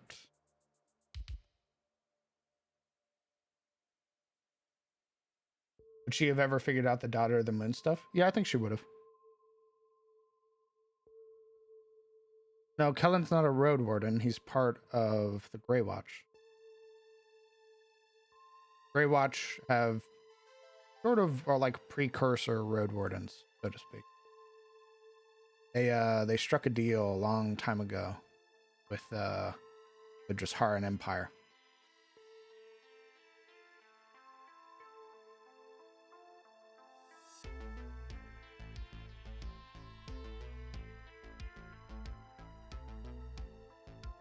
Watch over the hobbits. Right. Chill out here. Smoke your pipe. Yeah. Just vibe if you can. I'll be Keep back. interlopers out of the Shire. Yeah. So, the Arharani are refugees who fled a land called Thoralir. Thoralir housed an heir to Thorelin. It basically imagine Gondor, right? Except Thoralir is more like Numenor. So they're housing this heir that's growing. It's basically going to give humanity, or humans, their second star tree. They survive the shattering. Their king watched as God smote the earth, killed billions of people.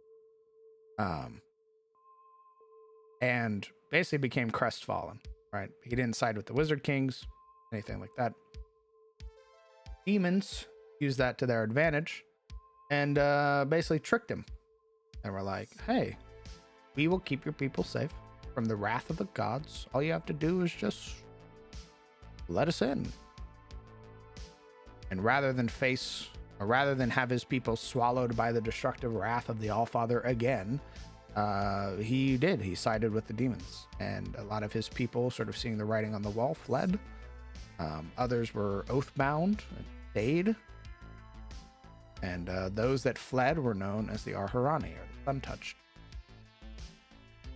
And they fled to the mainland, Tyros. And their home was destroyed, swallowed by darkness, and shattered, becoming the Islands of Glass. It has other names, Sheol-Gul and other that, but the Islands of Glass is the most common name. The Arharani settled in Tyros and sort of spread out, making their own little enclaves and everything. They made quick allies with the elves because the elves at the time of the West also believed that their home in the East was destroyed with the wrath of the Allfather. They sort of shared that commiseration with one another. Lost home. Also being sort of wise individuals, well-learned, possessing knowledge from their home, whereas many of the humans that were stuck in Tyros had sort of devolved into barbarism. Once the Jasharan Empire arrives and starts sort of settling the land, Civilizing these animals. correct, King Jasharos marries Queen Morelia, the Mountain Breaker. The Jasharan Empire finds a lot of these Arharani enclaves and makes a deal with them. In service for protecting the roads and protecting the people of the wilds. They will get resources and food and all that other shit, and they will keep that oath perpetuity for as long as the people continue to help others. As long as they abide by order and fight chaos, which the Arharani are more than happy to do. This continues all the way until the Jasharan Empire is destroyed some 500 years later. Eventually, that oath is forgotten because there are no Jasharans left. The remaining individuals of Tyros are now known as wardens. They protect their own little claim of land. The Arharani do the same thing that they did before. They make deals and pacts with the wardens for protection of their land. This carries over even to today, where some families remember their oaths to the Arharani. Pay them, respect them, give them food, resources, whatever. Then you have some who don't, who are like, yeah, Don't. I don't care if you made a deal with my great, great, great, great, great, great grandsire. That's not me.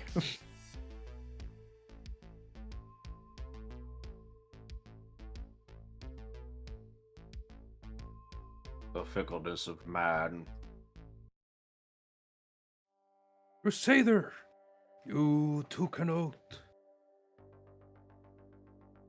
The Jasharan Empire have great champions like the Road Wardens or the like. No, they had great champions, but they weren't Road Warden. Their champions came about in the form of like slaying horrific monsters, shit like that. Your Achilles types. Correct.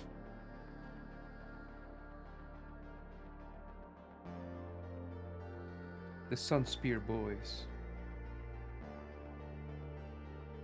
Is there already a written reason for why the Hobgoblin Empire fell? Yes, it is on the Kenka, in fact.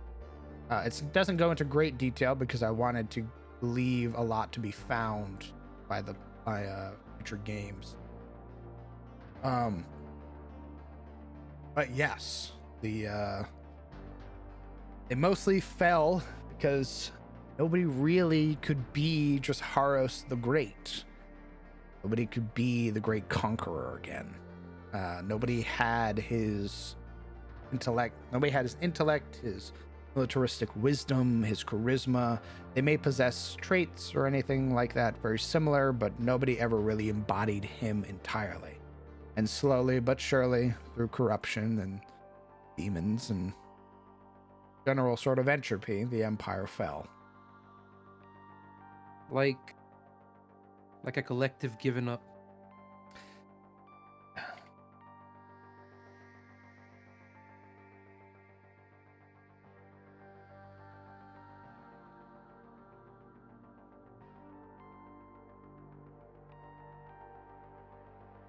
Oh, that would be why.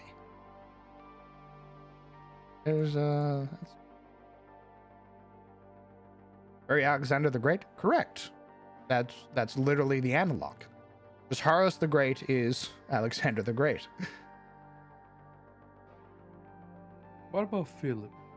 I like Philip better. Yeah. Yeah, he set it all up. Like, people give Alexander a little bit too much credit. What about his dad? His dad, you know... His dad, just Haros of Pharias, is also very important, but he died. He died on his wedding day. Damn. Yeah, a bunch of the northern tribes basically invaded Pharias to break up the binding of peace. They did not agree with Morelia.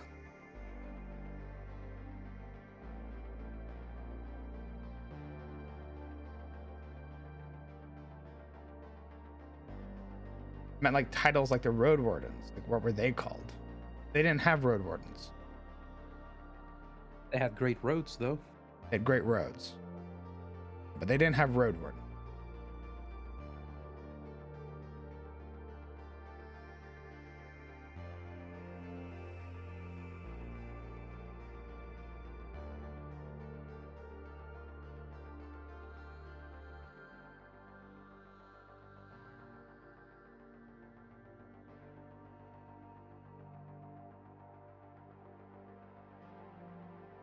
They would have more so like patrols.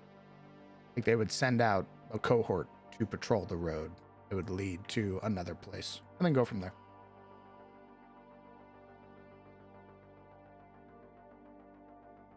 Road Wardens was a thing created by the humans left over. They weren't even really called Road Wardens at the time. They were just called Wardens. Which is where we get the Wardens of today, an old and ancient practice that carries over even now.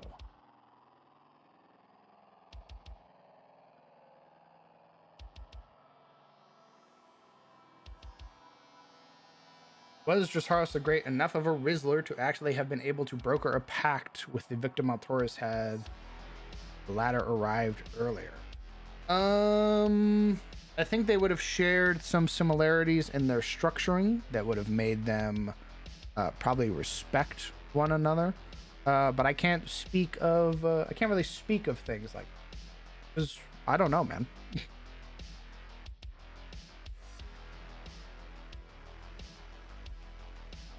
I could say, yeah, sure, maybe Dressaros the Great was that charismatic that he could convince the father of the fleet to make a pact with him, type shit.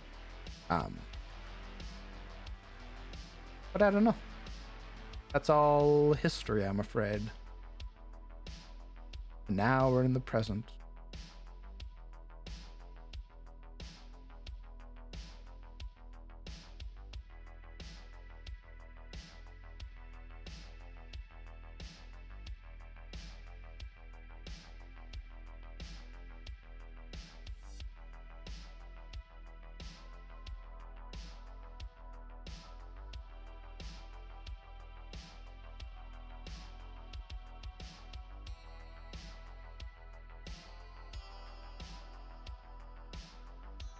Oh, did they have some I'm sure they did.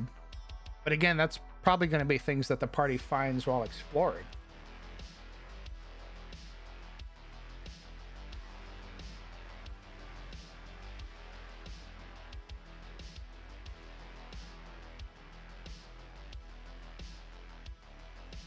Like that sort of concept and everything like that will just be probably just be stuff that the party finds if they go explore those dungeons and everything like that.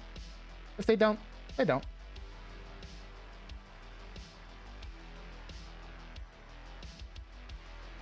A lot of the stuff that I wrote for me.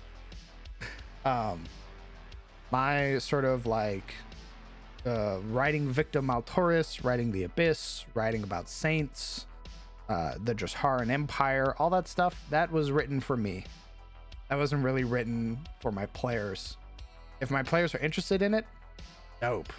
Fucking awesome. But if I won't be surprised if my players don't give two shits about it. They want to play their characters. They want to figure out this stuff pertaining to them. They're here to play their fantasy, not mine. So I'm going to write stuff that I want and put it in the world. And if my players like it, awesome. And if not, oh well. We'll figure out how your character fits in all of it.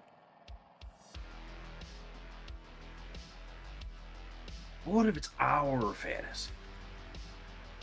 Our fantasy, the communist flag rises up. What you mean, our fantasy? Surely my there's style. a middle ground between your fantasy and our fantasies. We can all fantasize in this thing called D&D. Interesting concept. I know, it's weird. Sometimes it does happen. Where a player goes, "Hey DM, I really like that thing you made, but one catch. I want to add some." Oh? I lean back in my chair. Let's hear it. And then we debate and discuss and plan, and I go, not bad, however this. And they go, not bad, however this. And then we eventually figure out a way to put their character into the thing that we both like. And now we're both excited for that character. That sounds really cool. Shame it's never happened once. Nope. Never. It never will. Absolutely never, not once. You guys need to chill. Shut up. Never, not once. Y'all gotta calm down.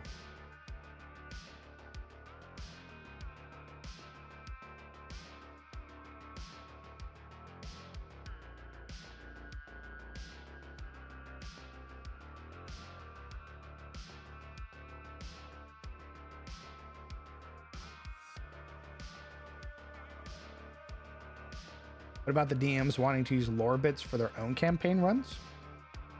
Oh, I mean, they can. I'm going to keep putting the stuff that I'm writing up on the Kanka. And I hope that somebody goes, "God, I want to put that in my world." I hope that happens. That'll make me feel all nice They and would just, warm inside. or they just took your world and were like, my world. Well, I have proposed the idea of making it available for people to run games in. They want to take Adis and run games in Adis. I told them if their story's cool enough of the games that they played, I might make it canon. Nice. Because why not?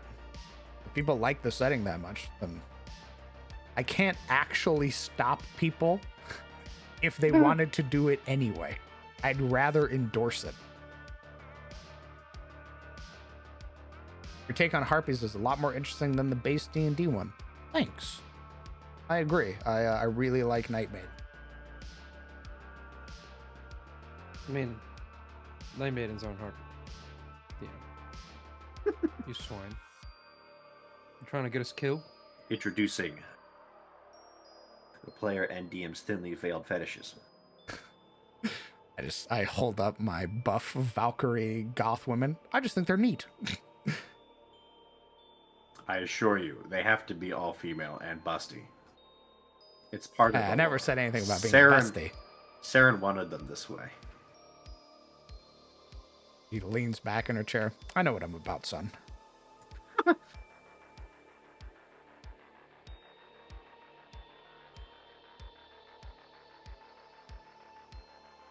This is where we learn that Saren was a lesbian. Incorrect. Yeah. Hands. Pan. Yeah. I look over at the Night Maidens. I look back. Yeah. Yeah. All right, man. You also like the Goblinoids? I also love the Goblinoids. There's been this sort of like... Maybe I don't want to call it that because that would be way too like filleting. Say it. Fillet.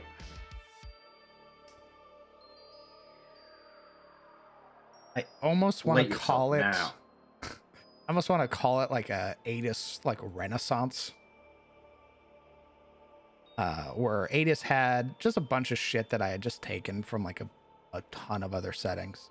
No real care for how they mixed or mashed or anything. And then I just had the thought of like, what if I just made the world mine again? What if I just went back to its OG concepts and weird ideas? And wow, lo and fucking behold, it feels awesome.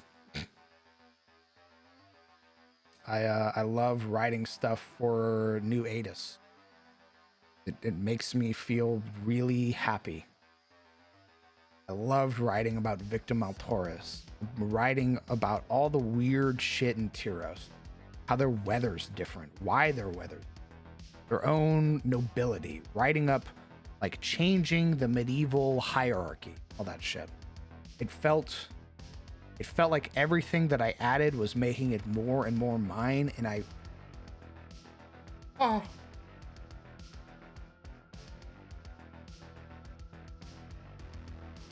the new folks are gonna come in and be like, what the fuck are you talking about? But to the folks who've been here for a while, I hope that the changes are noticeable. They are good. Very much so. I got locked out. You got locked out. What? Yeah, I forgot that they put these new like digitized locks on the doors that automatically lock when you close the door. Oh. Oh. And I was just like pawing at it like, I don't know my code. I don't have my It's phone. cold. Oh. Please, it's 40 degrees. I need in. 40 degrees? Rookie numbers. I know they No, are. Do not listen to him. Do not listen to him. I grew up in New York. This motherfucker gets cold when it drops below 70. When it drops below I mean, yes, it is absurd, but it's not that absurd. And the reason I said it is because it's 15 here. And it's awful.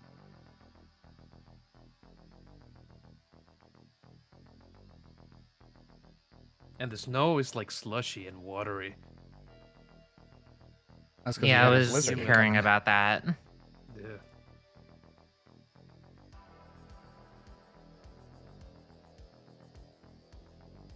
Also, fuck you for exposing me, Crown. Asshole. Friends like these. Ruffian, it's not a race. I promise.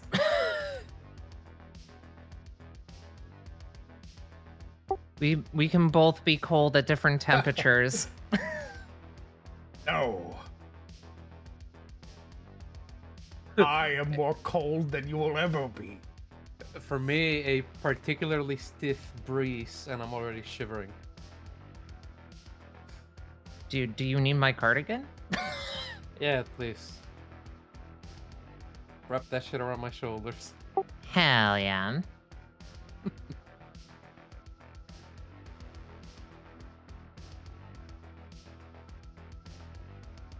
Oh, I'm so glad that my neighbor was home.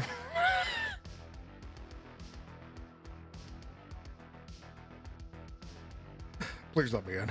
Oh, hey. Please let me in. Oh, okay. Lindsay, I got knocked out.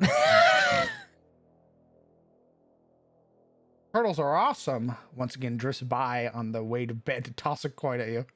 Have a good evening. Mm-hmm. Rest well, brother. Thank you very much for the 5 months. I appreciate you.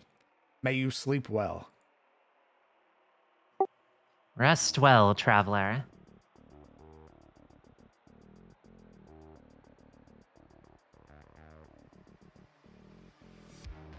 I think we're gonna. I think, do I want the guild there? I mean, I guess. Them having a guild present.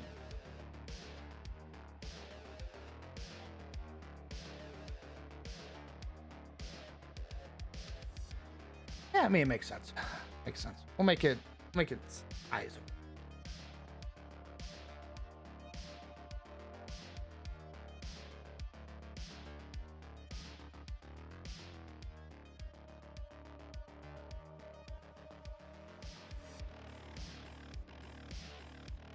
Is Allion still a farming town? Yeah.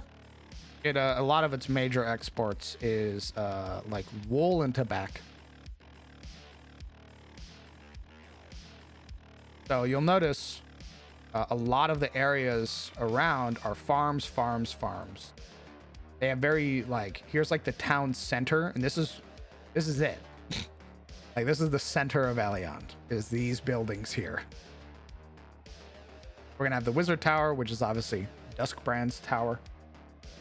Yeah, we just haven't placed any farm plots yet, but it's going to be a majority farm plot. Here's what the old version looks. So it's going to be very similar to this. The only difference is because of how Tyros is structured now, we have a bigger emphasis put on roads. And there is a road that runs entirely from Eliond to Ettenheim and connects to Aram's Ferry. So they have paved roads and everything, which means they would have a guild presence in case a road warden needs it. And because Gerald is a famed hero, he has brought a lot of individuals here. Either by word of mouth or by people are interested in who.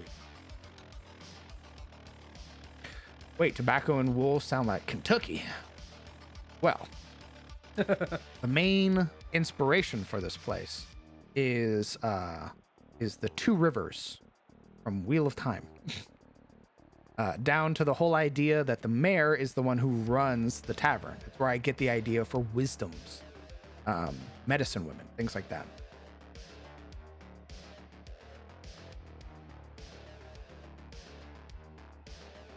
I can see a Weaver's Guild. There is. I basically took all of the Final Fantasy 14 guilds and I went, and I threw them in my world. It's a very good call because those guilds are well established. I like it because they have so much structure. They do. Oh, dude. Oh, now you got me thinking about Rodiel and Rose from the Weaving Guild. Towns have Wayfarer mercenary hubs where they can go to for lodgings or work within the town. Or do they have to go to a house offering their services? I think it depends per place. I think a city would have a mercenary company there, or lodgings for mercenary companies, like specific taverns that only house mercs. Versus a town. A town you probably have to be more Freerin-esque, where you go around and offer your services with the intent of being allowed to stay at a place. So like, hey, we're staying in town for a while. We don't have any lodgings. Is it possible that we could work your farm and do chores and stay here for a while? And if the person's amenable to it, they go, yeah, I'm old. Please help tend to my cows and my chickens. And the harvest is coming up, so I could use your help then. And then, yeah, I have a free cabin in the back that can fit all of you guys. So stay in the cabin, help me around the farm. You're good to go.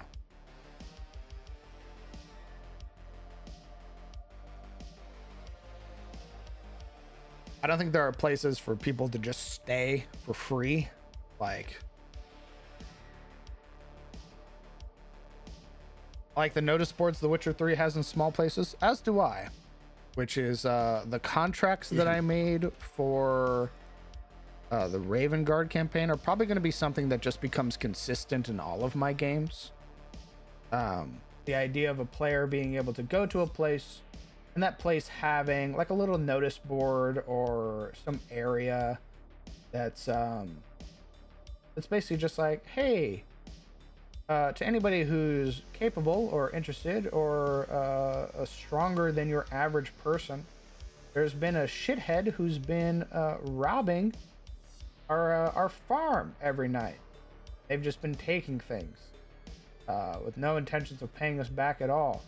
Please help us by dealing with this person.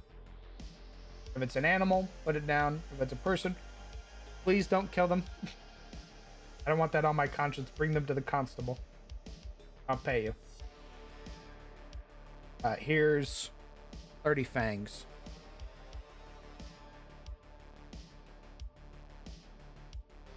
Okay, but where's the like thing right next to it? It's like, all right, which one of you assholes keeps opening my sheep ranch? I swear to God. There's probably those two.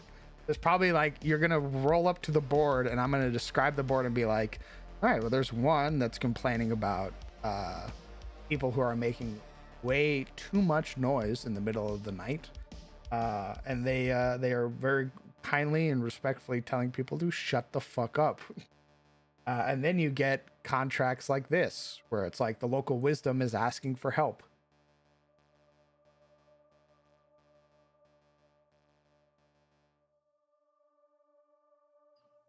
Yeah, I mean, it makes sense to have flavor notices as well. Like, just make the world feel more alive.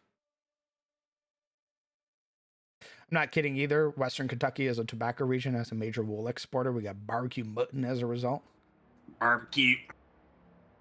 Barbie. One of my favorite country songs is about Kentucky. That doesn't narrow it down very much at all. Oh, it's You'll Never Leave Harlan Alive. All right. It's a really good song about Harlan, Kentucky. It even put some foreshadowing. Absolutely.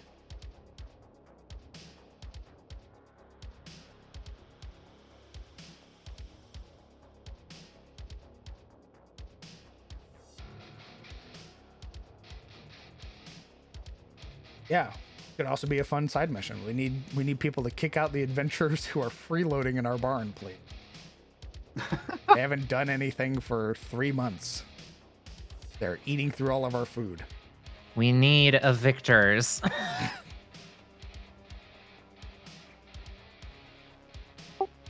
I love a good town missive board like that.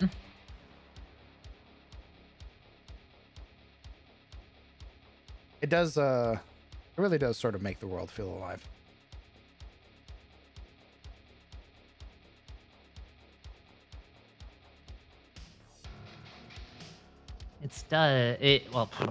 Aww.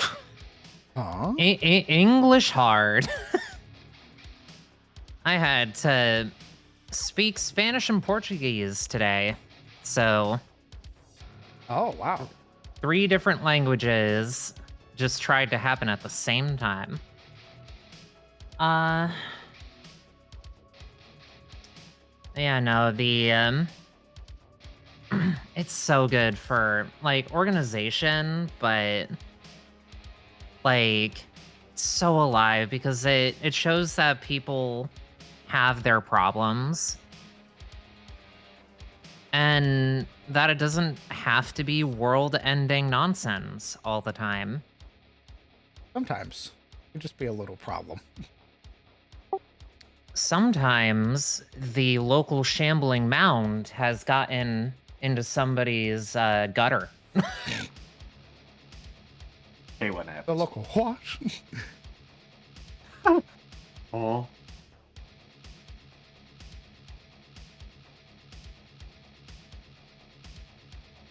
I've also been trying to play around with like kind of like better ways to present like a guild mission board.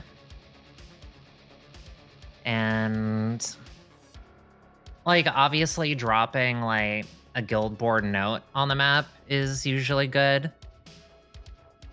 But I recently found sticky notes for Foundry. And I was just like, what if I just drop these? What are sticky notes? I just sent you the link, homie. You sent me a deal. Are those the ones that just sort of you stick to like your desktop? Yeah, they have the same tactile feel as that. Oh wow, yeah, quite literally. They're literally just like sticky notes. Yeah, those used to just come with Windows, but they don't anymore for some reason. I use those all the time. This module adds a quick way to create and edit sticky notes. Sticky notes are styled text drawings with the benefits and limitations that come with. Create a sticky note, go to the drawing layer and create and press the sticky note button. Button in context sense. Three things. That's pretty cute. Sometimes there are rats in the barn. Eat your heart out, Rangers. Oh god. Incoming star spawn rats. No, sometimes they're just rats. And sometimes your level 5 ranger can't hit one. Or any of them, in fact. What and level gets was he? knocked unconscious. Level 5. He was level 5? They all passed their save with Fireball. They knocked him unconscious. And he had to be saved. Because in truth, had I not informed Marana, he'd have died. You know, I think I would turn in my my mercenary card at that point. Yeah. He greatly dislikes being reminded of it. That is so fucking dystopic. Like, the party is, like, sleeping at this ramshackled house that's essentially abandoned. And Kellen went, guys, I'll go check the barn. I'll just go check the barn, see what's up. And he goes to the... Can you imagine if we just been like, oh shit, it's an hour. Kellen's not back, what the fuck? We go there, and we find them hollowed out by rats.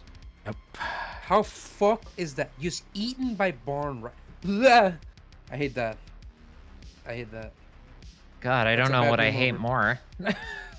They were giant rats. There was 5 of them? 4 or 5. I want to say 4. And I was like, this will be fun. It'll be a quick little fight. Because they're low to the ground. They have really low AC. They have low Yeah. hit points. You hit them once, they basically fucking explode. And I was like, and they have pack tactics. So they're going to bite them. And probably do some damage. But nothing world ending. We get into combat. First attack on my end. Because they have pack tactics. The crit. So it chunks them for like 9 points of damage. I'm like, oh, all right, well, that's a little alarming. And then the next one goes. He rolled really poor. Gets hit again. Or I think like max damage. So he takes like oh. Uh-oh. And then he goes. And then he misses both of his attacks. Nice. And then the next rat goes. And the next rat crits him. And I go, oh, this is looking bad. Talk about the Kellen, Yes. the Kellen dilemma. Yeah. Little did we know those were Beelzebub's chosen. It was a Something. targeted assassination. If your rats kill it, I've always loved that trope in video games where if a monster kills you, it levels up. I thought that was, I always thought that was a great one. The idea that the monster fucking beats the shit out of you and goes ding. The rats kill you, they level up, they awaken, your new character sheet is a bundle of rats. We have action economy. That's literally what it was. It was, we have action economy, you die now. Party rolls up, they're like, holy shit, Kellen. Who got there first? Was it Morana? It was Marana, because there was no way Alaric was getting there first. No, yes, I know. I know it wasn't Alaric, but It was only Marana and Alaric who showed up. oh yeah, that's right. Everybody else was doing their own thing or involved in their own roleplay at the time. It was the only reason is that I was like, Marana, you hear fighting? in truth, nobody would have ever heard the fighting. And it would have been hours pass, and we go, where does Kellen? And people go, oh, he's probably patrolling. And he wasn't going to roleplay screaming, which is something I feel like he should have done. Yeah. Like, very loud, "Ah, help me!" But he never would. I mean, does time pass for Revivify if nobody hears them scream? Great question. Here's your character sheet. It's new. Oh, you know, I was just about to ask. It had that smell.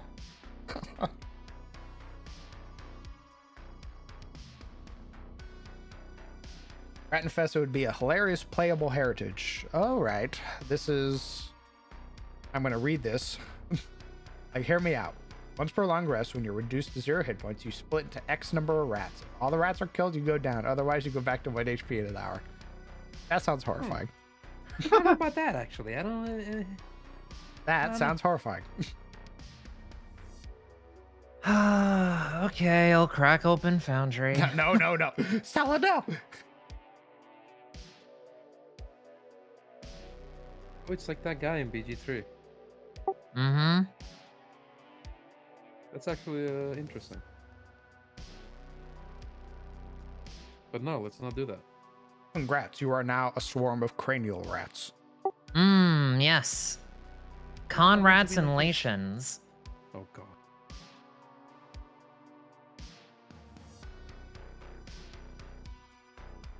Yeah, kill that guy. Or those guys.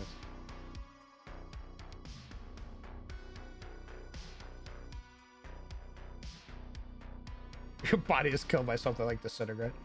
Hey, you catch a stray fireball because your wizard's like, just roll the deck save.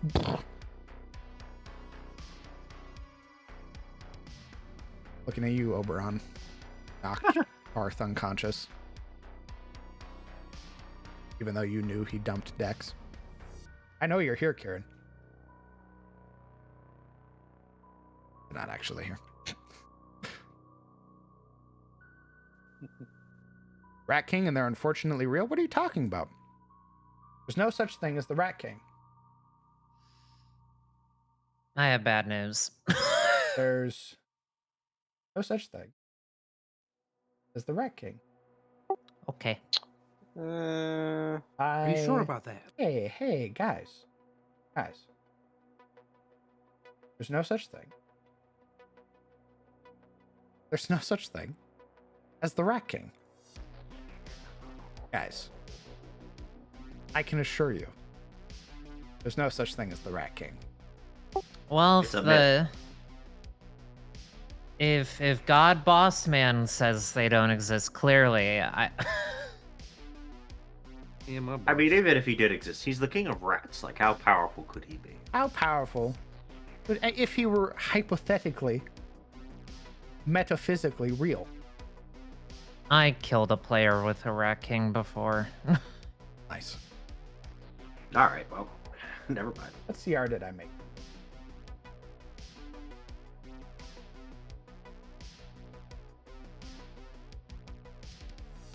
He is one of the first monsters that I made with the elite variant.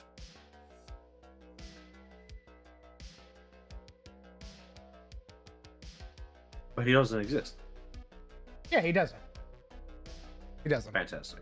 Um, I'm getting conflicting messages here. he doesn't. But he is, if he were real, a solo elite boss. If he were real. Shut up. A large mhm. a large beast if he were real. Admit it, he's real. If he were real, he would have 3 heads. If he were real, that would give him advantage on certain saving throws. If he were real, Mm-hmm. he also, if he were real, would have the ability to throw up on people. If he were real. Hate that. What do they throw up? Is this like a breath weapon or Well, if he were real, he would Oh my God. consume corpulent tokens to do funny actions if he were real. Which means he would eat other rats if he were real. And then throw up the rats on you if he were real. okay? So either a cannibal or a vor enthusiast. I hate it. He choose. Oh. Yeah, you he's for the distinction. if he were real. We get it. No, the DMs are theorizing. We It's get okay. it. If he were real, he would gain 1 corpulent token if he consumed a corpse that he was adjacent to. And any creatures, if he were real, who saw it, would gain 1 stress. Stop. You know, it sure is a good thing they aren't real. Wait, you said one because stress? I'm gaining stress right now thinking about it. Yeah, 1 stress. Oh God. Yeah. We dodged that one. Ooh. Well, so about Adas. Oh. Yeah. I'm just talking that. I have considered making stress part of the world and like combat situations and shit like that, but I don't know. I like stress, but I know it's not for everybody. I just think it's neat. I feel that. It is a neat mechanic. We really have worked on it to make it, in my opinion, much more balanced than it was before. Oh, so you worked on it a little more after the last time I saw it, probably. We sort of made everything a little bit more reasonable in terms of like how stress is handled by certain characters, stress thresholds, and like what happens when you reach certain numbers and stuff like that. Like it's not an insta like, oh, you're omega fucked. There's still like multiple chances. Yeah, I mean that makes sense because the body the body handles stress in like stages, so So true. And the stages would be alive and dead. Yeah. my tolerance level is made of paper mache and True. My wisdom, 8. So you have two stress bars, basically. You have your first stress bar, which takes you to 10, which is a affliction or virtue check. After that, you then go to 20. At 20, you have a meltdown or a resolute. Either way, things are happening.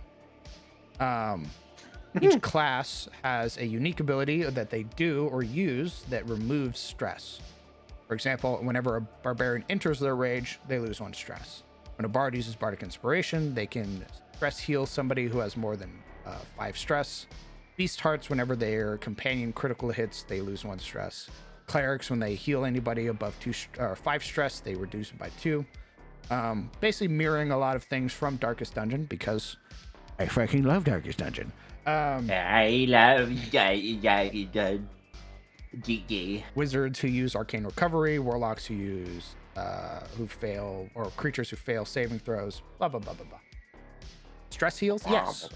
Yeah, we took the vestige or the Vestal's stress heal abilities and basically just sort of copied them over to other people. Even added things like Illrigger, Beast Heart, I'll obviously have to make one for the talent. But we also have our afflictions and virtues and what they do. So, let's say you're abusive. At the start of your turn, all allies within 50 feet of you gain 1 stress. The creature afflicted then rolls a d6. On a 6, they suffer disadvantage on their next attack roll or ability check. And then you would get things like focused. You may double your proficiency bonus on attack rolls. If you roll a d20, if the d20 you roll makes for an attack is an 18, 19, or 20, it's considered a critical hit. And all allies within, on a d4, all allies within 20 feet of you also crit on an 18, 19, or 20. So things like that. Then you have Meltdown or Resolute. Meltdown's probably the most harmful one. If you were to reach 20 stress,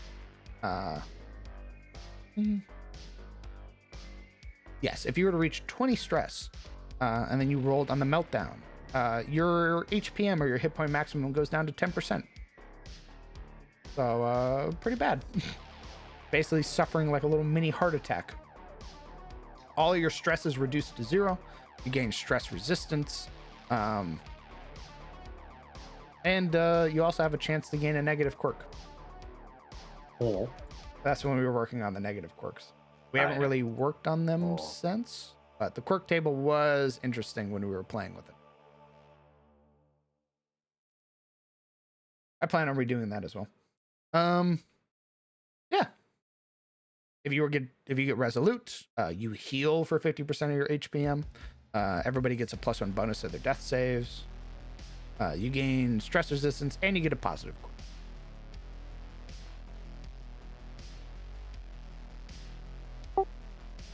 Gee. That little system is still super cool. God. Thanks. It was it's always been a lot of fun to just sort of go back and keep working on it. Mm-hmm.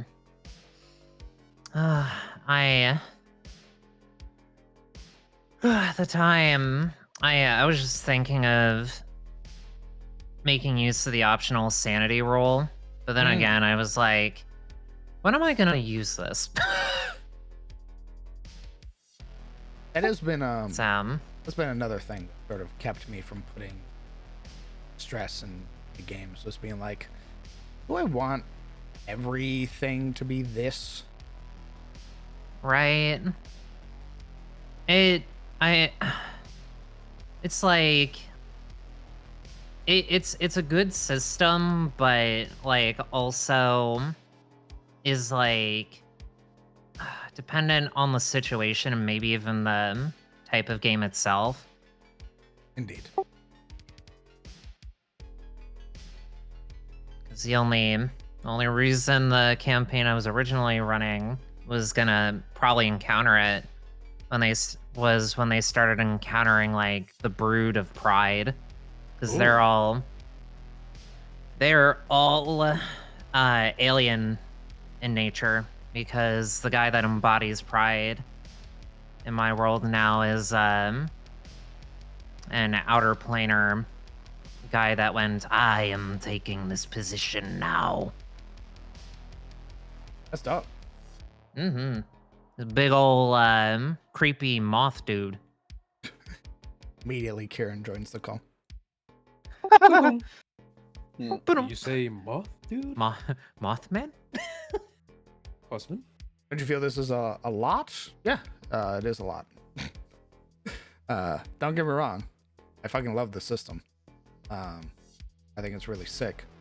But until I can sort of find a more simplified way of putting it in, and every time I've sort of put it in, there's only been like maybe 1 or 2 people who are like gung-ho for the whole system. Otherwise, it just sort of feels like, oh, it's Crown's quirky system again. Time to suffer through Crown's weird homebrew again. So I get to play D&D. I open my hands. Give it to me. So I've sort of refrained from sort of talking about it overall. That's fair. It's a shame though, because I know you put a lot of work into it. I hate the idea that he has to simplify it. Oh, it's not. Again, if I want something my way, I'll just write a book. If I want to tell a certain story that has stress and resolution checks and a person overcoming terror and all that shit, I'll just fucking write a book. Ultimately, people Yeah, want that's to tell fair. whatever story they want to tell. They want to play their character. They don't want to be pigeonholed by a system that makes me go, oh, by the way, you're super badass Ilrigger.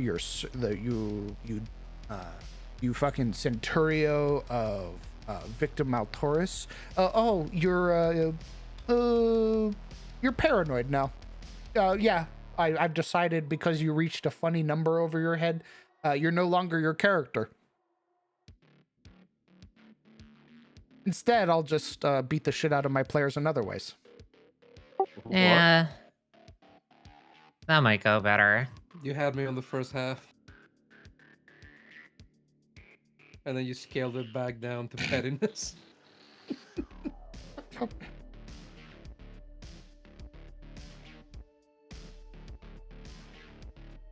do you think about letting players pick their afflictions and virtues on a personal resolve table?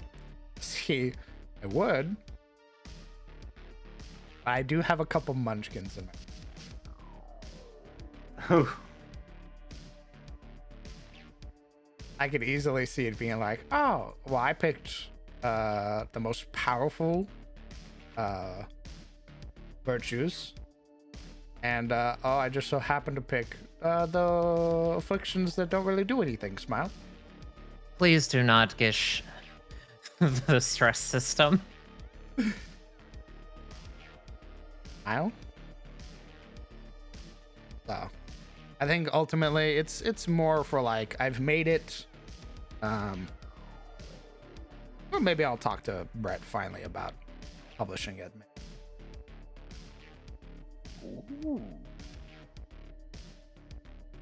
But I want to do other things. I want to do, like, resting in Adis is going to be very different from how it was. When you rest in a town, all that cool shit, you get resting in town, chapels, abbeys, temples, places like that. You get your full long rest. Get all that cool shit. You go out into the wild and you rest out in the wilderness, short rest. That's your 8 hours. Short rest. There are items and things that you can do to get a long rest out in the wilderness. If you find like a Wayfarer station or something like that, you can long rest there. You get certain magical items. They'll let you create places that you can long rest in. You can find safe spots in dungeons, like very particular rooms that you can long rest in that'll give you the actual full benefit of a long rest and not just 8 hours of a short rest. But ultimately, it's going to be come back to town, long rest, go out in the world. The most you're going to get is a short rest. So it's not going to be a week, right? It's not going to be, I need a week of long resting to get all my stuff back. We just need to go back to town. Damn, we got our ass beat. Let's trek back to the town. Actually, let's trek back to the Wayfarer station. It's only 6 hours away. Long rest there, and then come on back.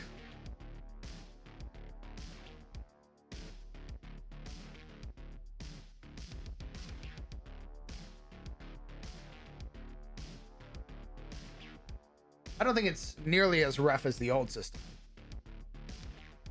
I cast Tiny Hut. Does that work? Absolutely. That's one of those things that would let you basically be safe. I think the only way to get rid of Tiny Hut is literally dispel magic. And if you're in an area where a creature can just go dispel magic, you're in a bad place. oh, You should probably not be long resting in the Lich's castle. What? Looks so inviting. But it's prime Yeah, real what if he's estate. what if there's like really big, comfy beds? that Sure, say, man. Please sleep here, smile. It's got the little like folded card on the side, Yeah. a mint From on the pillows. Lich. Free guests welcome. Smiley face. Call this number for room service. I can see a bonfire in a dungeon that is a one-time long rest place working for longer dungeons. Yeah, that was one of the ideas that I had. I fist bump you on that one because it's such a good idea. Yeah, you basically I've also contemplated Brett's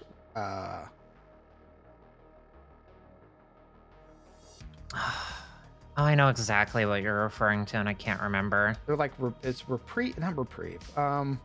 He had a thing that we've been using in all of the dungeons so far, which after you kill a boss, you basically get a number of hit dice for free that you can spend to do certain things or restore certain features. So let's say you kill a boss, the not real Rat King, for example.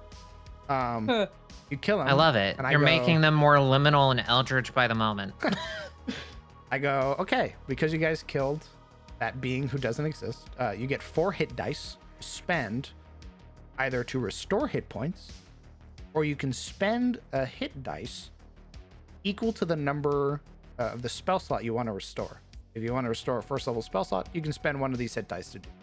If you want to restore a second level spell slot, it's 2 hit dice. 3, 3, 4, 4, etc.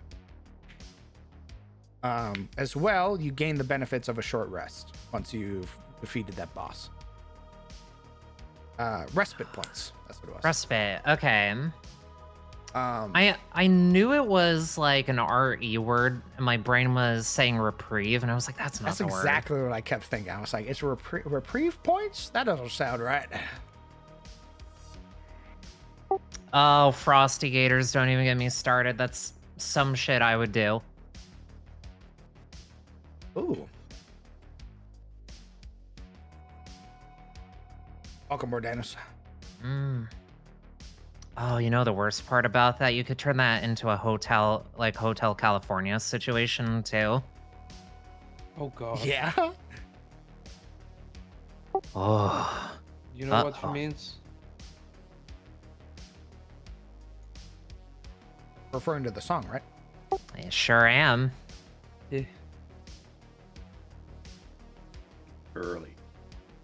Domain expansion, Hotel Oh, shit. California.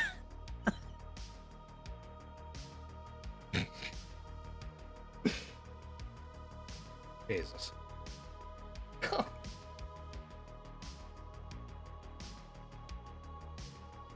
Alright, I'm coughing. I don't blame you. Ugh. I hate it.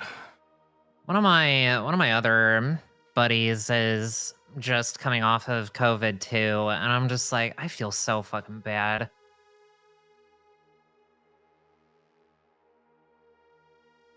Oh my god, they were actually going to be helping me with moving all my stuff, and then they were just like, the cough hasn't gone away. I'm sorry, I can't even stand up. I am dying.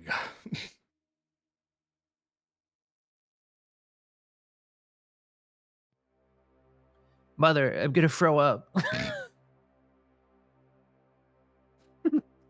But what was it done? There's a particular dungeon that I made that if the players killed the boss or the one of the first like elite monsters that's in there, they would find like their chamber, and then they could rest there. Basically, yeah. getting the full benefits of long rest. Yeah, that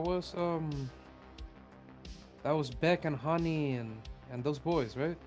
No. Not that was a different mechanic that I was doing, which was using the camping supplies, make a room that you could long rest. Oh, I thought it was the hidden room that was behind a wall. No, that was added as a mercy. I see. Very well. Mercy? A mercy that we never got to, by the way. Mercy update. Yeah, the idea is that you would kill the elite or whatever, talk them out of it, and would basically gain a room that would be not undisturbed, but would be easier for you to protect, so you can long rest in it. Easily fortifiable. Indeed. Okay. Actually, you know, there. Oh man, I don't remember which spell it is. It might be from Kobold's Deep Magic. That actually like abjures a archway, and like it places like the psionic creature that like attacks whatever comes through the archway. Holy shit. Yeah, I'm cracking open Foundry. I'm sure I'll find it. But like, oh my god, places like that would be primo for spells like that.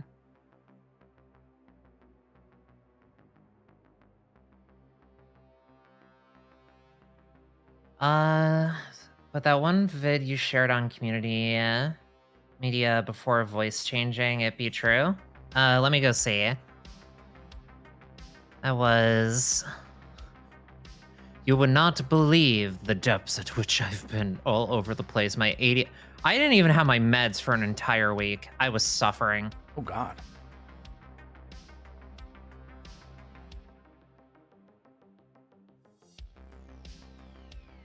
I also want to, I don't know how, I want to do camp supplies, but I'm not sure how the hell to do camp supplies. Well, how are you running them right now? So I Because haven't, it's been a minute. I haven't ran them, is the issue. Is I want to run them. I've made the camp supplies already. Like how much they give you, like what supply packs do and all that stuff. And I was trying to figure out that or maybe it would be a blend. Like if you want to long rest while you're out in the wilderness, you need camp supplies. Right. Otherwise, in town, totally fine. Long rest, no issue. Gucci. But out in the wilderness, if you want to gain the benefit of a long rest, you need camp supplies. Otherwise, you're only going to get a short rest. You know, I feel like that's another one of those like party dependent rule sets. So it's really good. I was thinking of implementing something similar because I enjoyed how Baldur's Gate did it. Same. I really liked looting something and being like, oh, sick, a pack. Like, it felt really nice. I also liked it, and especially I liked the distinction between Act 1 and 2, where like in Act 1, there's food in abundance. Everywhere you go, you're gonna get your sausages and your ribs, and you're gonna pack up your camp. But the moment you enter Act 2, dude, every time you go to a cupboard, it's some bullshit. Yeah. Bones. But so you have to play with the food you got beforehand, or you buy supply from the town you hopefully didn't get killed. And I like that. I like the idea that you have like a very limited supply for getting shit done. So you have to be mindful. I didn't want it to be like, oh, yeah, you bought sun melons from the last town, and it's been 4 weeks. They're all spoiled. Like, I didn't want to do shit like that. But I wanted to be like, all right, you guys are going out into the wilderness. It's going to be a 3-week trek to this area that you're going to. Do you have the supplies that you need? Because along the way, you might fight things. Are you fine with just short resting, like getting your 8 hours of sleep, but only the benefit of a short rest during that time till you get there? Or are you going to pack up on like supply packs and like food pieces? There are things that you can harvest out in the world that will give you food, like camp supplies. I like that because Tyros, as it is right now, isn't entirely settled, and it's very lush with greenery and a lot of cultivated fields. Like, people going out and foraging is more than doable. even if you have a party who isn't like all rangers with capped out survival, a normal person can still go out and get some forage, you know? Yeah. Exactly. So, like, even if you don't have all the food you need, you can supplement some of it by having people forage and devoting camp time to that. Or if you have other plans, by all means, get your supply packs. And you can find different ways to reward the players. Like, if there's a player who's built around the idea that they are, like, self-sufficient in the wilderness, Mhm. let them get a certain degree of camp supplies through their forage, their hunting, their trapping, what have you, fishing, who knows. But then other characters who aren't as self-sufficient in that regard can be rewarded in other ways, depending on what skills they Mhm. have. I just feel like obviously like some folks have done like when I was first playing 5e when it first came out, like the couple of DMs that I did do stuff with were, actually doing camping, but at some point it like fell out of the wayside and everyone avoided doing it. I mean, eventually, yeah, And- you reach escape velocity. Like, once the party Yeah. has money, we're just gonna be like, yeah, we're just gonna buy the supplies. And it's gonna be Yeah. cheap based on the amount of money that we have compared to what we need to get food, dude. Like, we're out here getting plate mail and shit. Eventually, you're gonna be so successful as a party that you're gonna be able to buy your food for everything, and it's gonna be like a very minimal sort of upkeep. So the whole system is Exactly. based on player reward. Like, if you have a ranger, you reward their rangerness by showing how useful they are to the party by supplementing supply when the party's at its lowest. Or let's say Exactly. that they're ever in a situation where like rats sneak into the food supply and we're like, oh fuck, our supply packs got chewed through. We lost half of our supply. That's cool, guys. Don't worry about it. I got this. I'm the ranger. I go out, I get us some deer, I make it happen. It's all about player reward in the end. Like, people will look at it and feel daunted. But in reality, it's just another way to showcase player ingenuity. So people shouldn't Exactly. see it as a limitation. They should see it as a way to stand out with their character concepts. And I don't know. I've just felt like 5e is like definitely missed out on those opportunities for the ranger and even the druids to some extent to actually do their their more natural duties. It definitely doesn't feel like there's an emphasis put on those characters. I feel like there are adventures. Sure. If you're a ranger sure. in like if you're a ranger in like Icewind Dale or like Rime of the Frostmaid or some shit like that, you're gonna feel fucking awesome. Oh yeah. Um, Playing a wildfire druid when that adventure came out was amazing until that DM was not amazing. but if you're Yeah. if you're in like a fucking game where your DM's like, track what? No, I don't track. What do you rations." mean? Yeah, like, if you're going to a dungeon, right, Crown? The idea is that you're gonna get there with supplies. But in, for example, CTF, we were out there in like the world. We were trekking wilderness, biomes, everything like a rich, like fauna to it that had animals, like entirely different ecosystems that could be explored by a survival-based character and find ways to supply the party. And even get like regions for the wisdom and stuff like that. Like, it's really all just about player reward. Like, if a ranger comes to you and goes, "Hey DM, what about this? What's this plant? Can I get some food? It says edible. Do I know anything about this place?" In the end, they end up rewarding themselves on their character. Exactly. I agree. Trust, I'm all like I've always loved the idea of like hex crawling to begin with, because being able to define each hex as a unique biome adds a level of flavor to each day, which means a different character gets to shine depending on like what fucking biome you walk into. But I'm not sure how people will feel if I go, "Hey, you want a long rest while you're out here in the boonies, you need 8 watermelons or something similar. Give me the oats. I mean, don't put it like that because then it just feels like an RPG quest. Yeah. It's more like I- get sufficient supplies so that everyone gets a full meal. Hmm.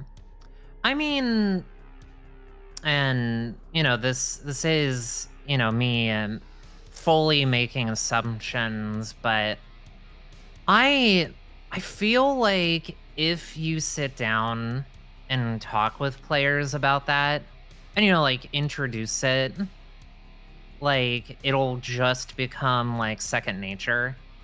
I don't think it would be a problem because it's real, like it's realistic, but not hyper punishing. Sizzle. You're What? you're often very critical of things that you're not a fan of. He has no Yeah. friends here. He realized. He's What? been very quiet. What are your I've been playing Baldur's Gate. What do you want from me? I want your opinion, dumbass. What? What do you mean what? What? Where am I? Sorry, Man. I'm going through a vault right now. It's very cool. All right, there's cool magic books that explode if you touch them. Okay, what do you want from me? Oh, I know where you are. Yeah. All right, what was the? What are we talking about? Man's is out in Faerun right now. Yeah, man. I was look. I'm not good at like concentrating on 2 things at once. Okay, what do you want from me? Wait, what are we, give me like a TLDR, and I'll tell you my opinion. There you go. I want a form of gritty resting in all games. Okay. Not week-long long rests. But if Okay. you're in town or an abbey or a church or a wayfair station or whatever, you get a long rest. Totally fine. Out in the wilderness, if you want a long rest, you need to use camp supplies.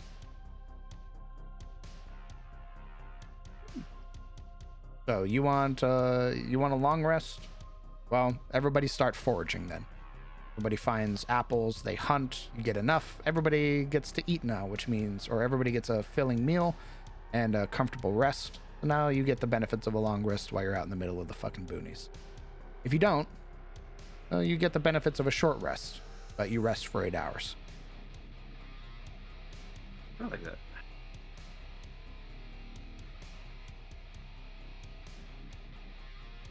That seems like something worth trying. Yeah. We haven't done it yet, so I can't really give you my opinion. I do think it makes.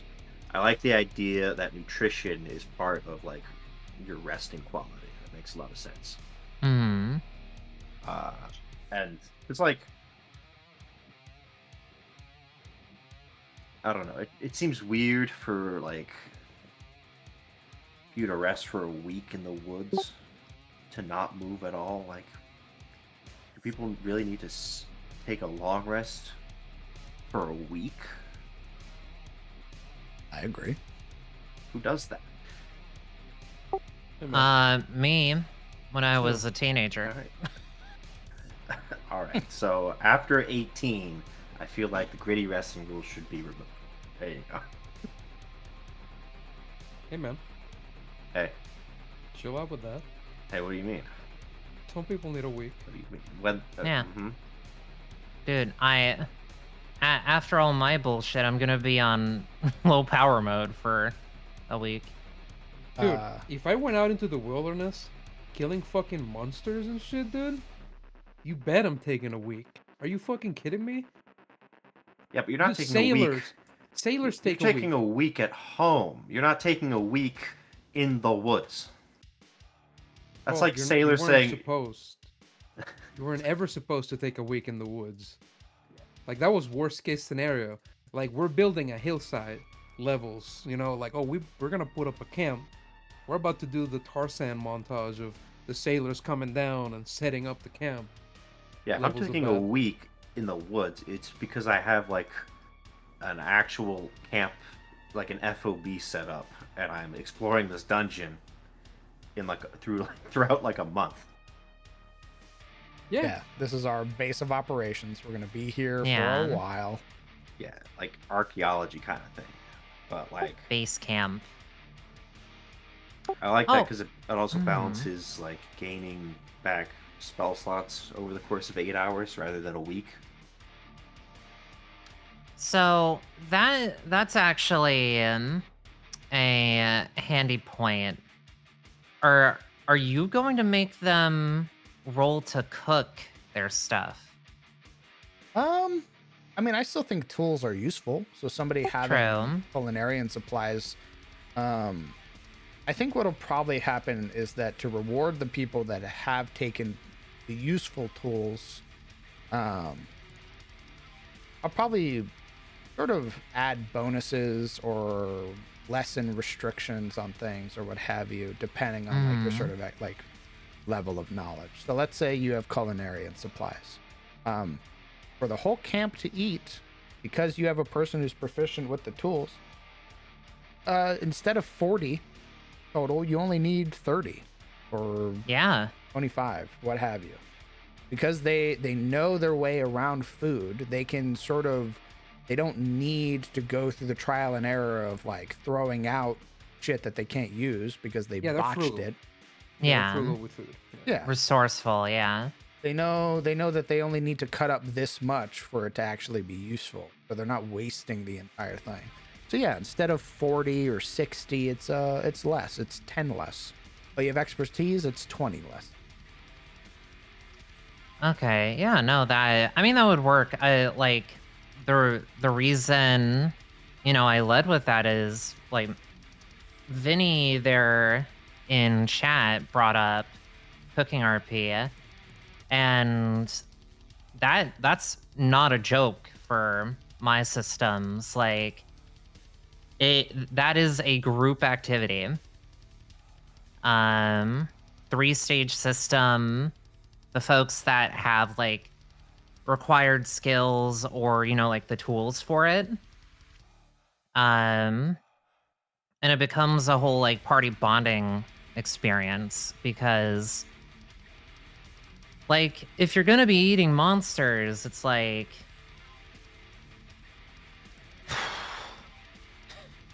you gotta be there for each other because that's an experience. I mean, I'd definitely knock some some Albert Ice. Oh yeah. What about- We had a like an ethereal like this greater boar that was touched by the ethereal plane. So they were like a an elder boar that sort of like was part of the area, right? So like they grew so old that they were just like, one of the revered local idols. And they killed it because it was corrupted. They ate it, and then the goblin that had a an unstable genetic makeup ended up popping to the ethereal plane. Oh, sick. So, like, their whole thing is really fun because whenever they eat something, they have to roll a Constitution saving throw. Cursed with IBS. Yep. Crimson MacBlazer, thank you very much for the 2 months, brother. And then a bear knocks on your door asking for snacks. Yeah, man, come on in. Mini fridge is over there. Brynjar will get you sorted. It's full of nos. Literally It is full of only nos. You're gonna open it and be very disappointed. Yep. Uh, I'll be right back. Go to I his am room and out of luck. you can't Okay, ever go yeah. to his room and have a light snack. It's always just some fucking sodium. God. Flavored. mango flavored sodium. Catter. I would probably end up eating a Kulu Yaku, probably. Though if I were gonna eat a weird one, it'd probably be like a Latreon.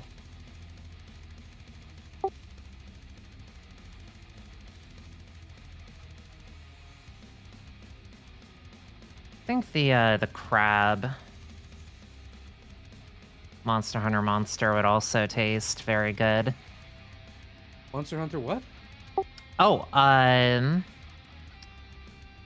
Catter was asking which Monster Hunter monsters we would eat. Oh, I don't know anything about that franchise. Oh, that's fair. Yeah, you want to wait for Crown to come back for that.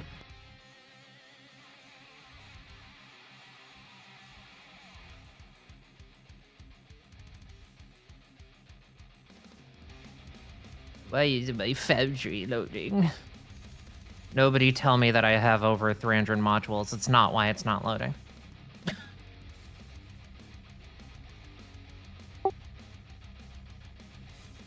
Hale, I'm biased. I'm not answering that.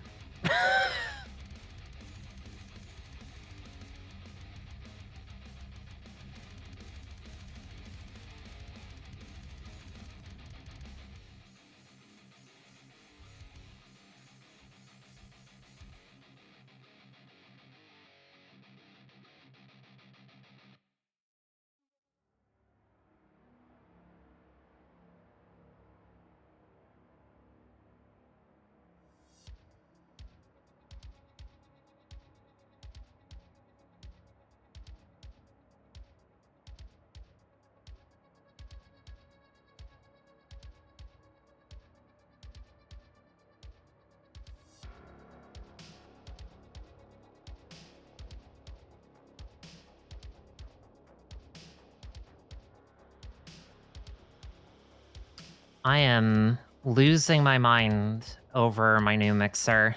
Oh my god.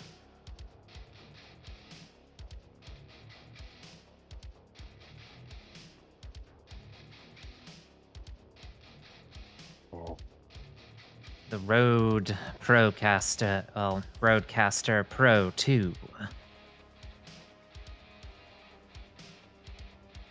This thing has all sorts of fun stuff on it.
Hmm.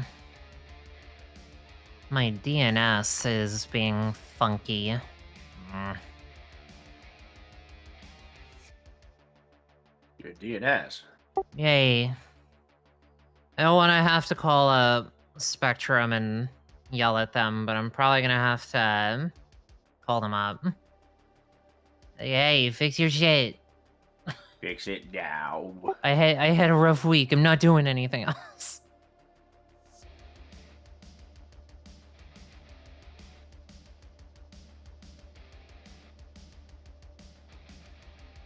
I just want to have my Foundry open so I can work on stuff and refer to it.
I'm gonna try this one more time. If I can't get in, I will probably dip, and then I'm gonna replace that router they gave me with the Netgear I bought.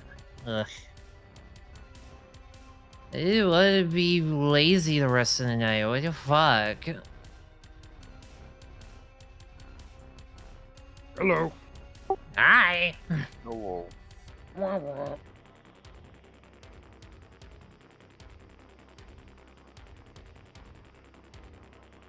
I had to carry a 65-inch TV up the stairs yesterday. I'm sore. damn. Wait.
Oh, good God. I can't even open chat settings. Okay, then. Yeah, I'll probably be back. Alright. This is unacceptable. I'm trying to work. Trying to work on the things that I want to work on, not stupid real world adulting.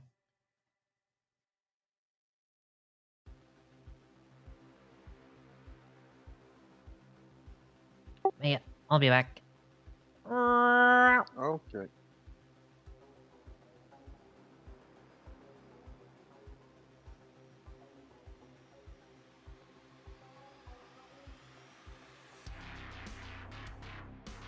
I'm being summoned to continue my honor run for EG3, so I'll see you guys later.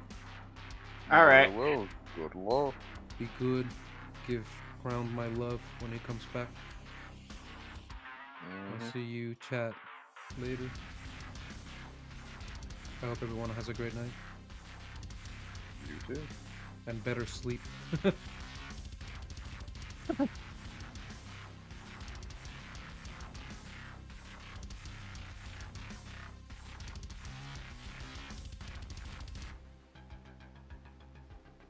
I'm back. Welcome back. You literally came back the minute Sirik left. What's he doing? Uh, The Bald Gate calls. Oh, he's probably playing with Ben. Yeah. The hell Stella I- got?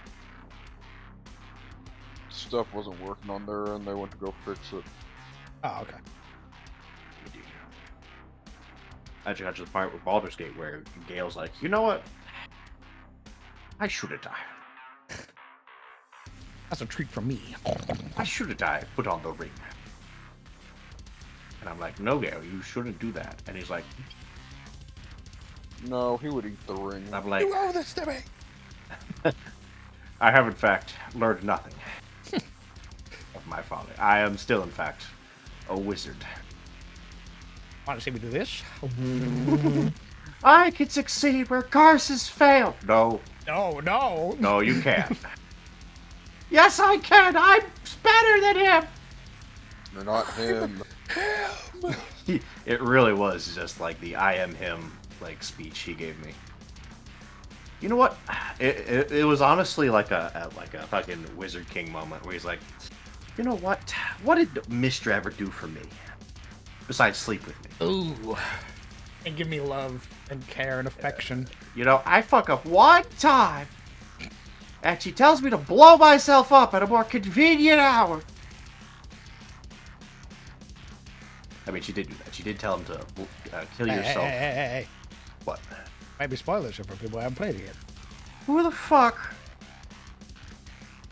Look, anyone here who hasn't played has probably been spoiled by TikTok or YouTube. Let's be real. I've been spoiled by TikTok and YouTube.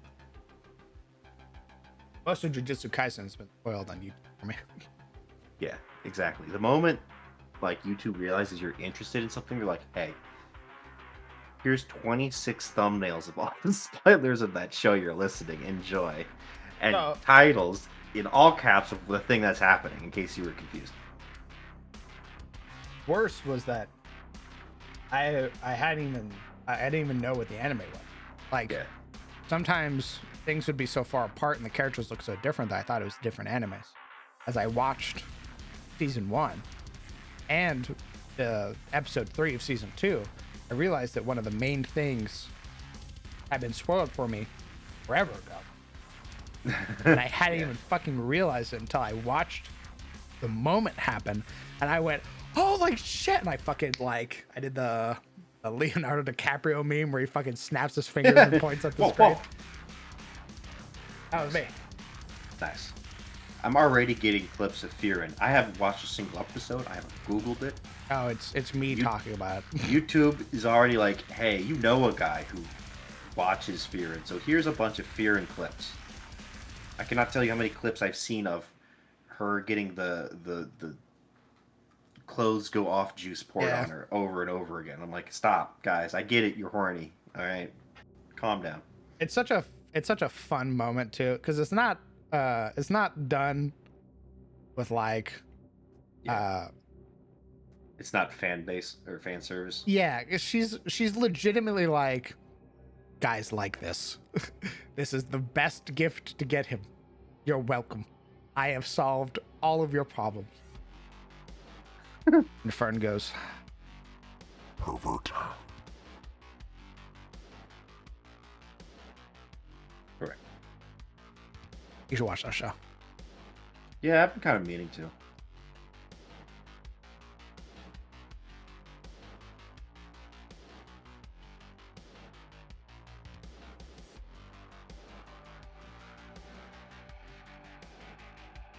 Not that it matters anymore. I'm probably going to end up watching the whole thing through clips on YouTube anyway.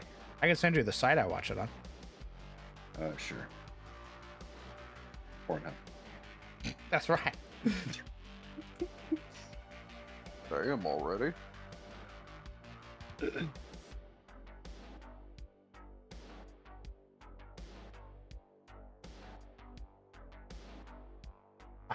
you go. Thanks, pal. Free anime. Oh my god. This definitely looks like a site you go to get malware. See, all my ad blockers work here, so I don't see anything. I just meant the like the URL. Ad blockers on my phone, my new phone. I also don't see anything, which is also fantastic. I didn't think that was possible. Impossible. I'm gonna brush my beard real quick. All right. What does chat think of this guild area?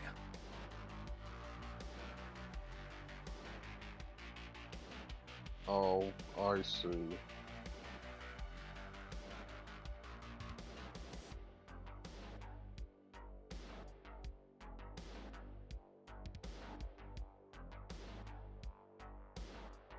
What do you mean you see? You asked for chat's opinion.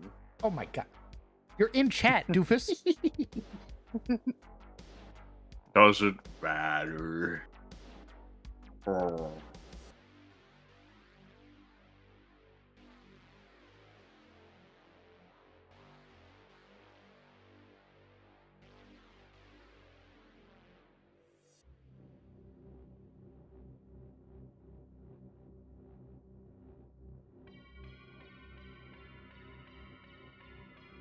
Alright, get me out of this fucking library. This place wants to kill me. Yes.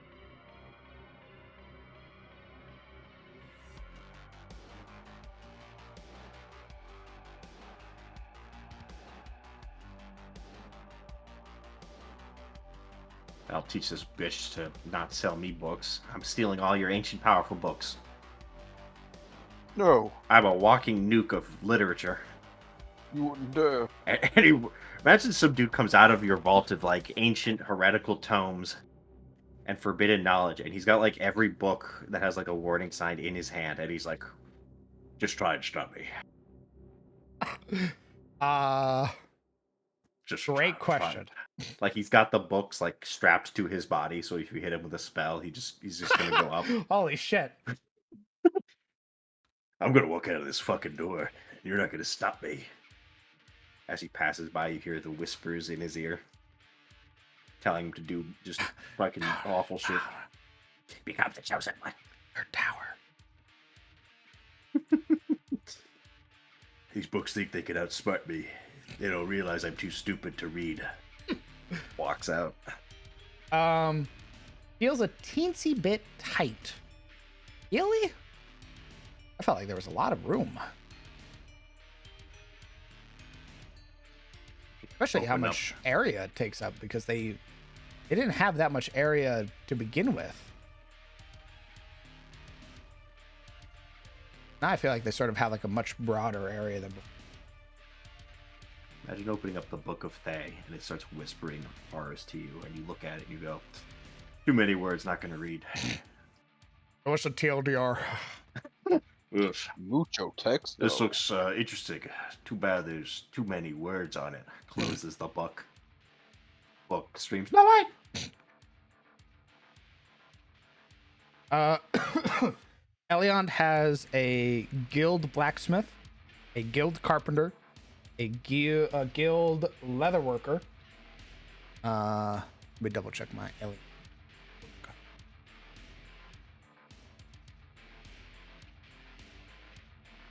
I believe. Actually, yeah, I believe every member in town, the wheelwright, carpenter, leatherworker, weaver, stonemason, even the, I believe even Lynette is part of the culinarian guild.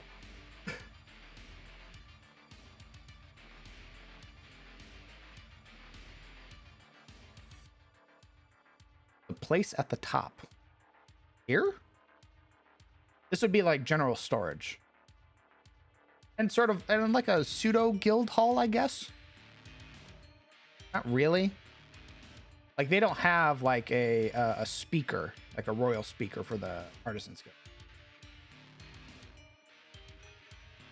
Like the fence is too close to that structure by the wall. That fence is too. What?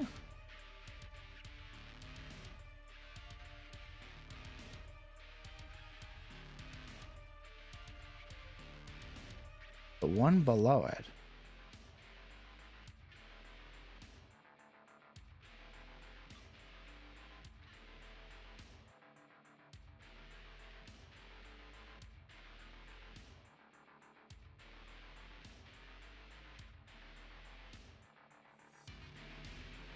Can you take a screenshot and show me what you're talking about, Legion? I genuinely do not understand. Thank you.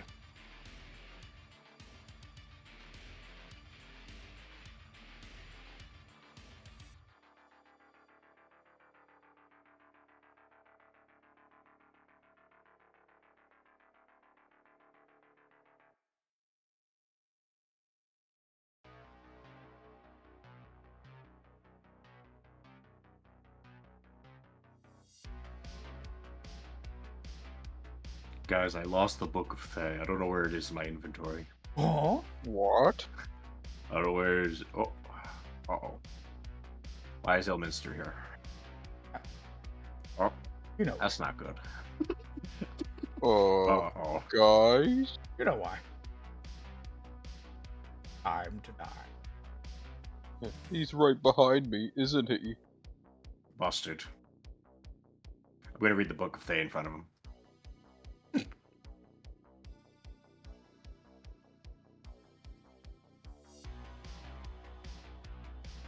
Oh, never mind, the book doesn't want me.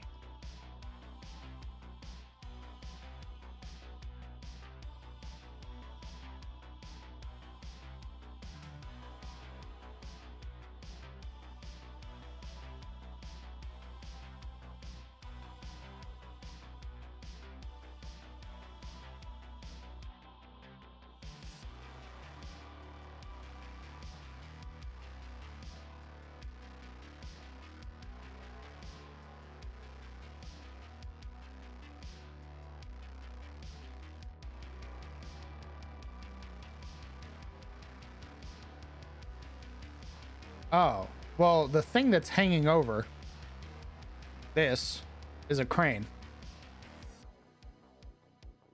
It's meant to move. So like it could even be facing this way, for example, or it could be facing over this way. It's a crane. Same with this one down here. They're meant to lift things into carts.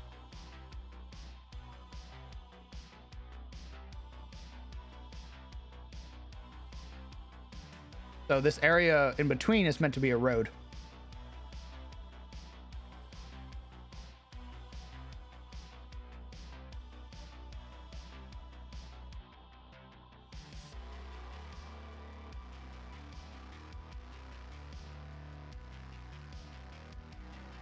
It's all good. It's a structure that I've enjoyed making for like areas that have workers. It's just to have those sort of like old school like crane systems, like levers and pulleys and shit like that.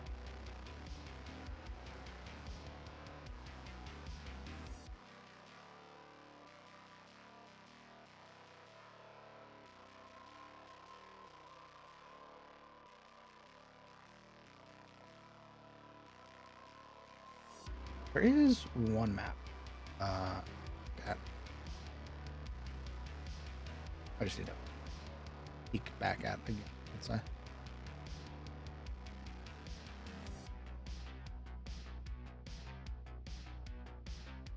Okay, it wasn't too understood.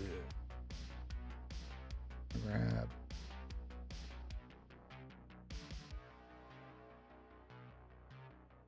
Still a teensy bit tight. Okay, so there has to be things that can fit underneath it, and for things to be able to pass by one another. So cart has to be able to fit through this area, which it does.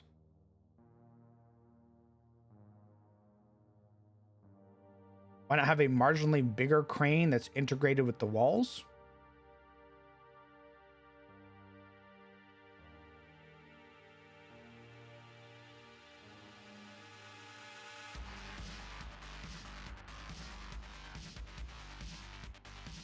Eh.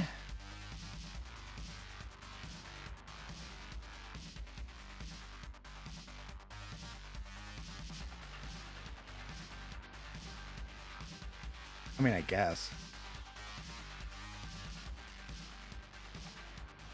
It's not even really a wall. It's a half wall. It's more like a fence than anything, really. Just meant to sort of signify where the area is for the guilds.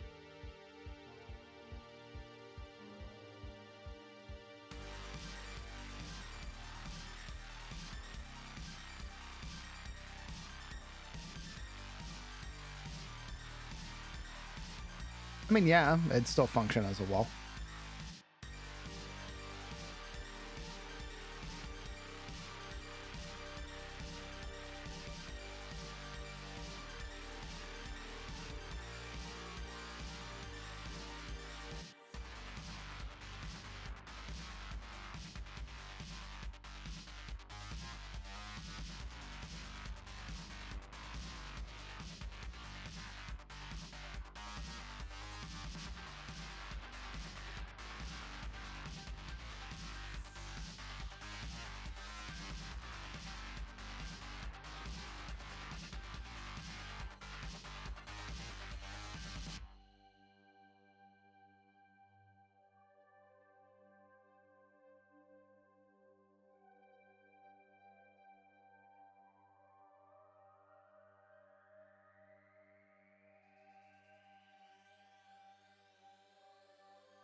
I will say though, as well, think of this less as like a hyper realistic version of what players will see. Think of this more as something more simplistic for ease of theater of mind. When I describe this area is going to be very different from how it is portrayed on the map. There are going to be little nuances and things that I can't easily show here.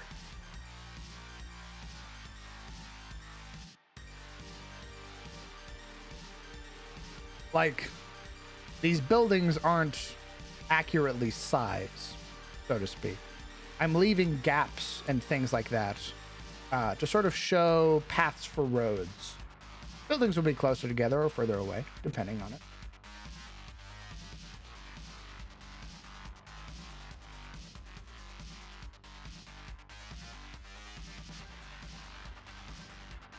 No need to apologize. You're not in trouble or anything like that.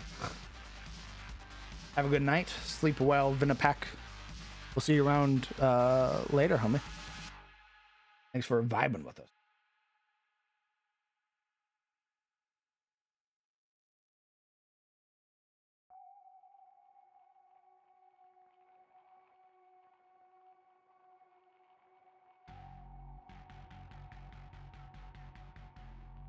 All of those blue structures are part of the guild? Well, it's all, color doesn't really have anything to do with like the, like guild or not. More so just a cooler theme, the blues and greens and stuff like that for Alliant.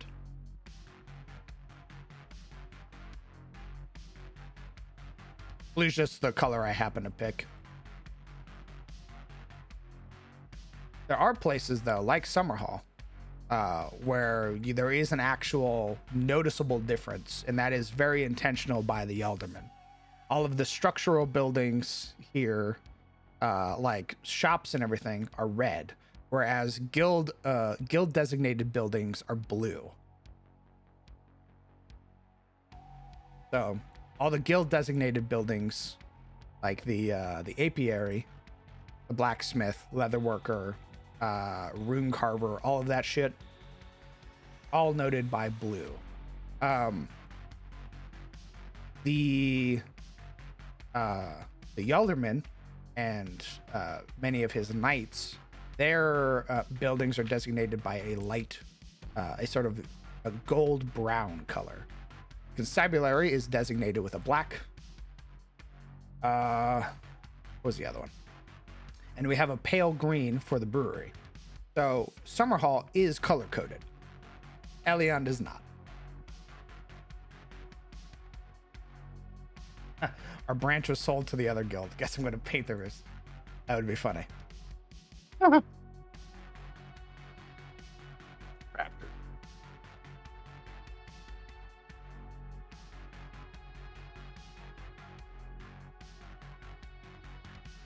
Do all these town guilds answer to the warden family of the guilds? I don't think they answer to House Arden. Unless, like, so this is what will happen.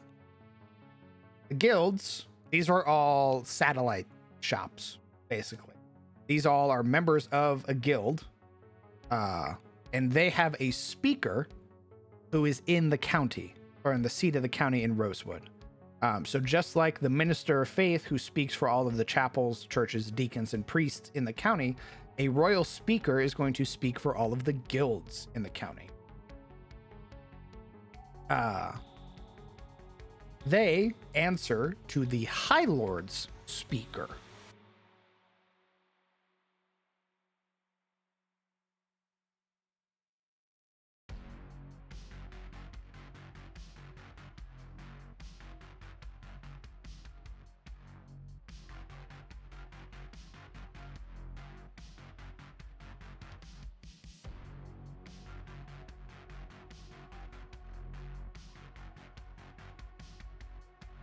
Like a union head, exactly.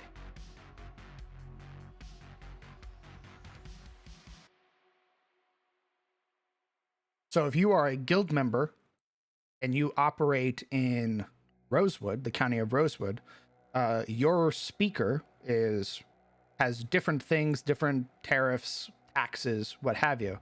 If you moved over to Nymore and plied your trade in Nymore, you would have a different speaker and different rules and regulations to follow.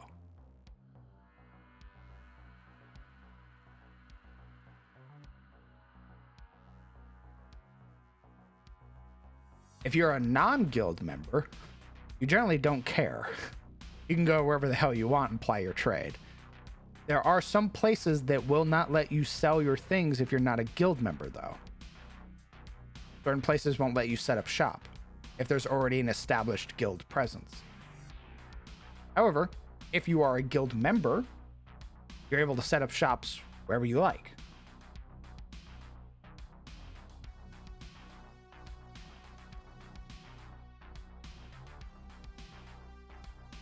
Are there sessions going on lately? Not lately, I'm afraid. Would you need a writ of business if you move shop to a different town? So this is what would happen. If you were to move to a different town, if you are a guild member, you need to inform the guild that you are moving your shop. If you are an independent or a freelancer, you need to get a writ of business from the magisters of the town or city that you are moving to. You basically need a lawyer to be like, yes, you may set up shop here. You can set up shop. We don't guarantee that you get a shop because you have to purchase the land or the building or what have you. Obviously, you'll pay taxes and all that other stuff. How come? A number of Complications. The first one was a scenario that came about where I was being paid to do a sponsored gig, and I put the games on pause for a little bit. And then afterwards, another unfortunate situation happened. And then after enough time, I've done a lot of self-reflecting, and I realized that CTF was putting some strain on my mental health, my well-being. So I've sort of put a pause to it till I'm in my more right mind, and even then, I plan to talk to the players and sort of inform them of the situation where CTF might be over. Because ultimately, I love running D&D, but if it's fucking with my mental health, I'm not gonna run it anymore. Hey, Jory. What's going on, brother?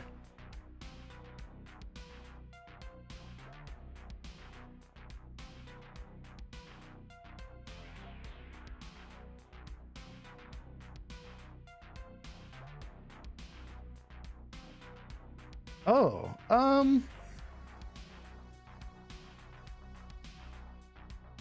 no, I'm not. I think I prefer to keep at least that little bit to myself.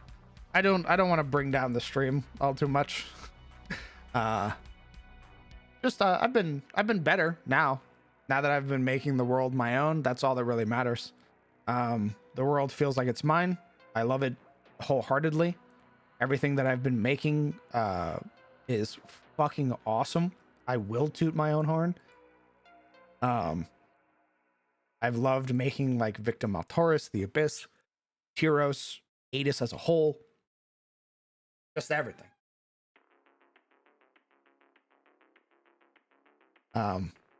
Yeah, she's getting murdered. Yeah. Yeah, they're playing Lethal Company high, so. Oh, nice. Yep. Winding down with some Final Fantasy and working on Pathfinder stuff. Ooh. Really should. All the new stuff for Final Fantasy looks really fun.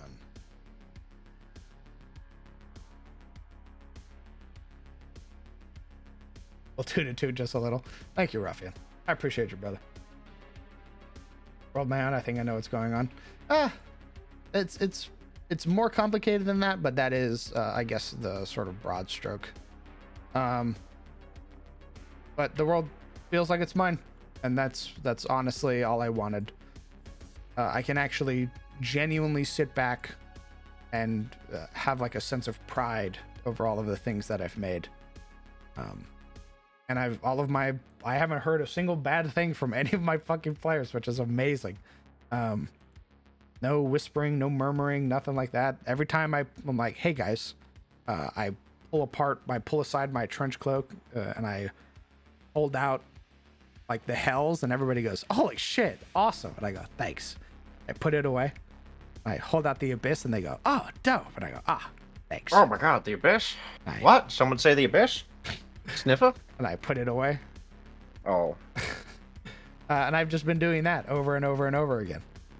And every time it's been met with like, yes!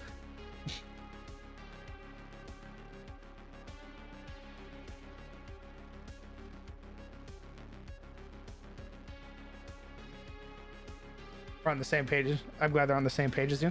Me too. I'm really glad that my players are as enthusiastic about the new world as I am.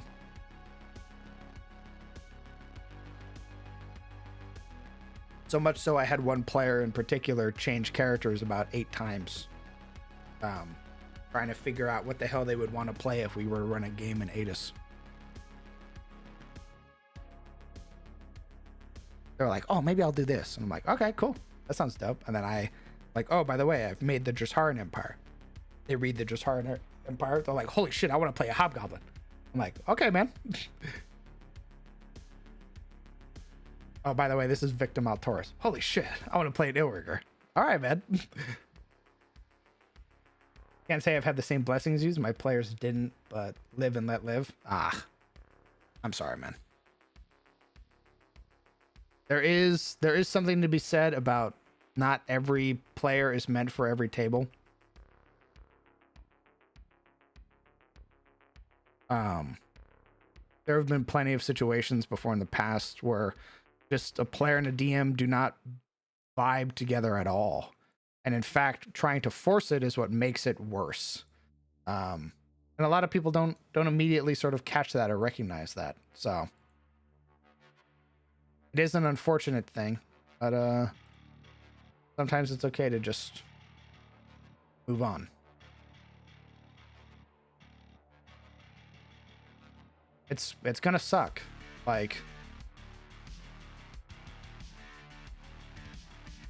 maybe there are people who don't share the opinion, but ultimately for the well-being of yourself or for others or what have you, sometimes you just gotta cut people.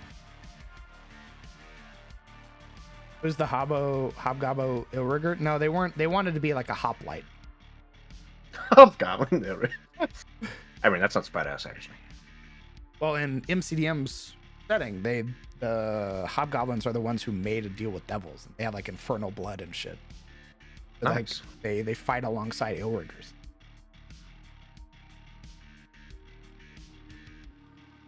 I thought I was fine with one of my groups, but I was thrown out.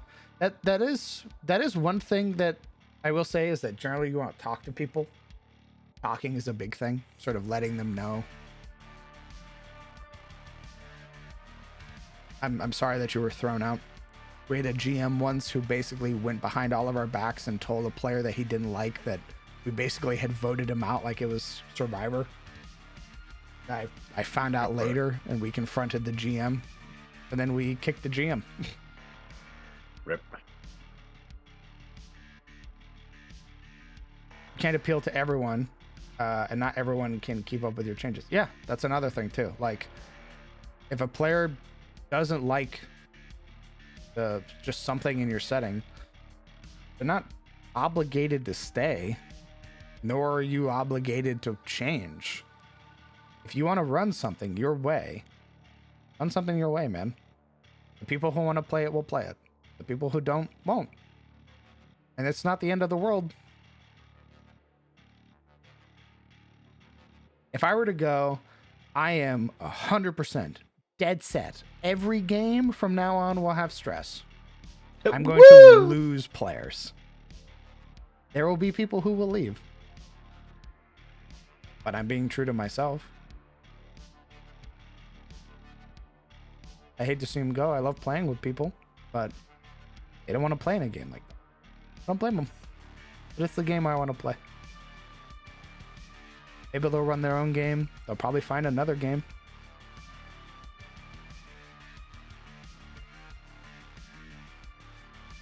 The way of the universe.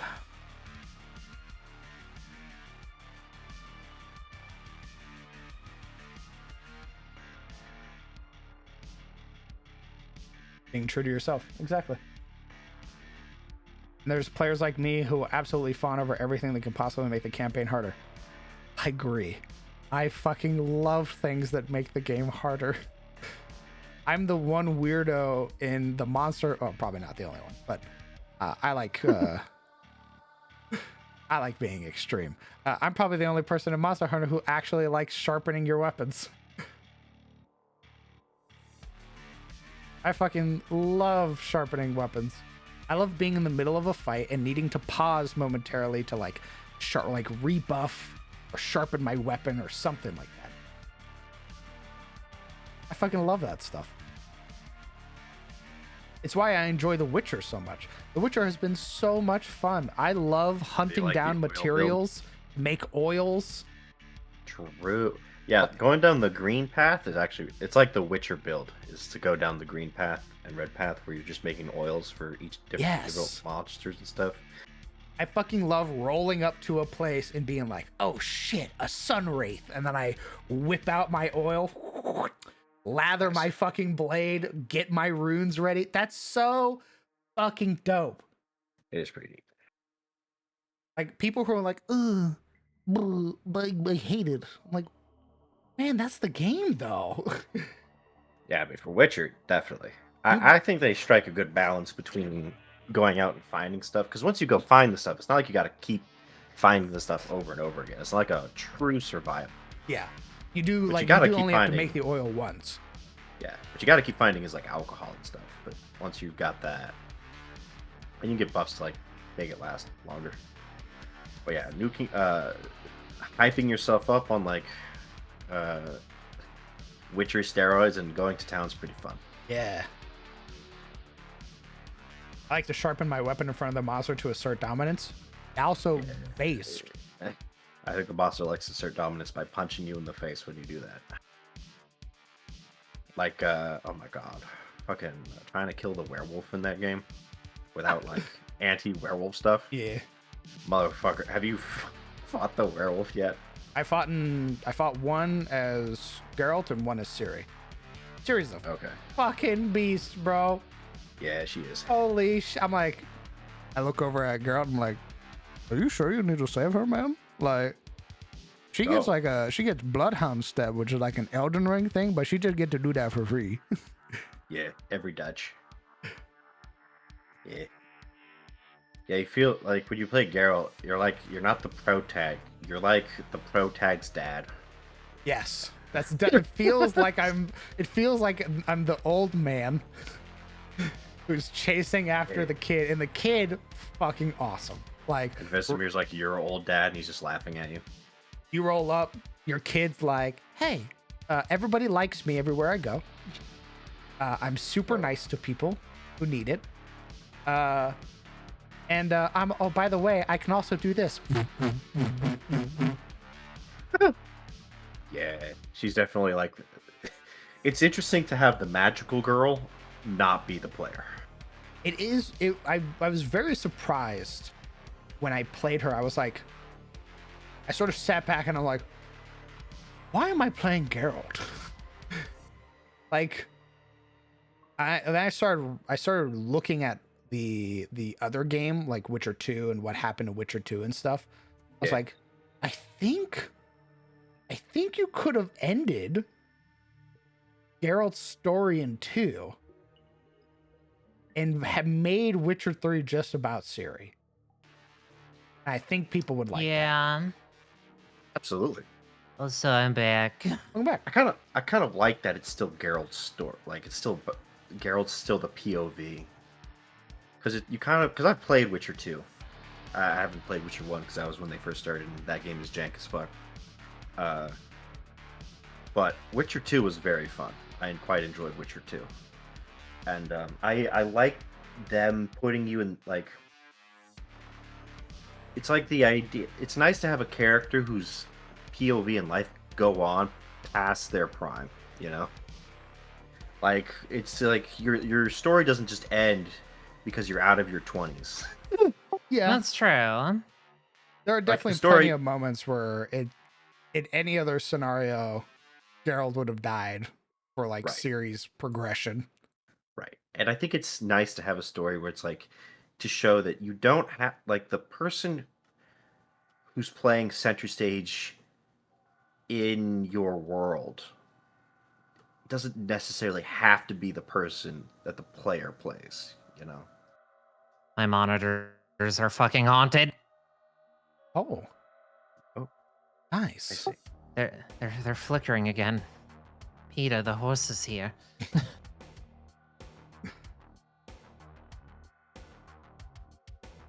Just let me play cute girl. Well, they do let you play the cute girl every now and then. You're kind of playing both, admittedly. So it's not like you aren't affecting Ciri at all.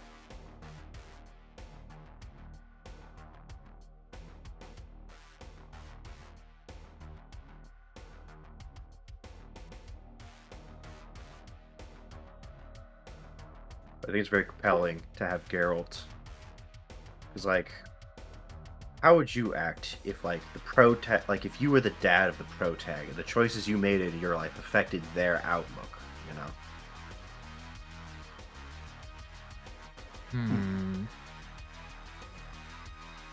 I would have a more coherent thought about this, but I am. You know, Hale, you do make a good point.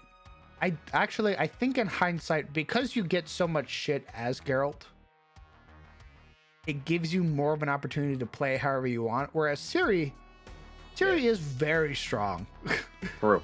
I think if I played the entire game as Ciri, I don't think there is much depth you would be able to get from it. Because like Geralt gets his fucking shit rocked. Yeah. Yeah, I mean, Ciri was also like what, one of the most powerful sorceresses in the series, just at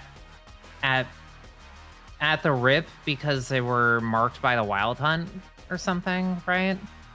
I mean, they basically have like special interdimensional powers where they just flip in and out of reality at a whim. Right. Okay. Yeah. I remember that. Yeah. You have like a budgie right next to your ear. Next to mine. Hey, you got like a little bird going on. What's going on? I don't Is that actually. a cricket? Oh my god. You guys can. No. What Stop. is that? What is that? Hey, little bird? You got a little bird? Okay. My new mixer is haunted too, apparently. Oh, I thought you just had like a bird that you didn't tell us about. No, if I had a bird, I would start. I would fawn over them. Starting to wonder if it's my monitors or if it's actually my PC.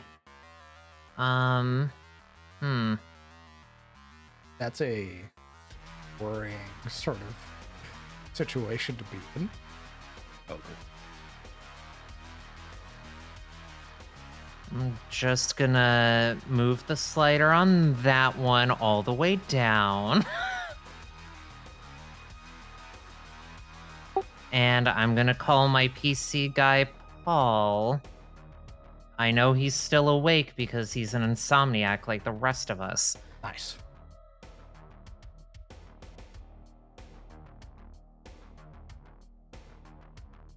Little bird goes to the machine. Oh, what if I...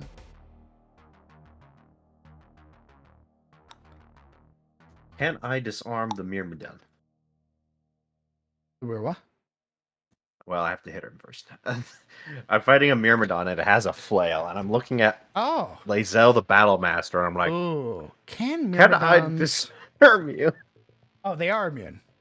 You know, some part of me was like, is it a manifestation of themselves, which it probably is, or is it an actual tangible weapon? Good question. Myrmidons are so fucking cool. I got a bunch of minis of I want to use.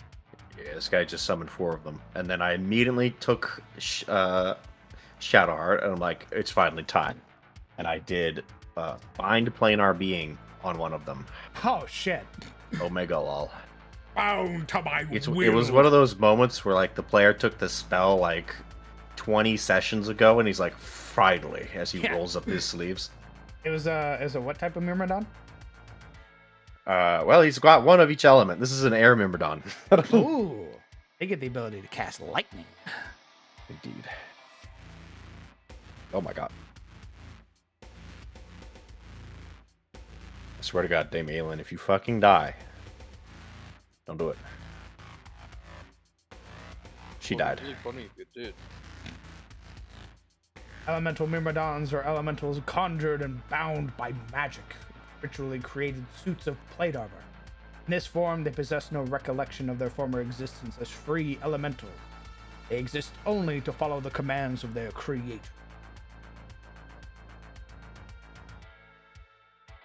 Or just my God, casually please. robbing you of your free will. Yeah, you know wizards.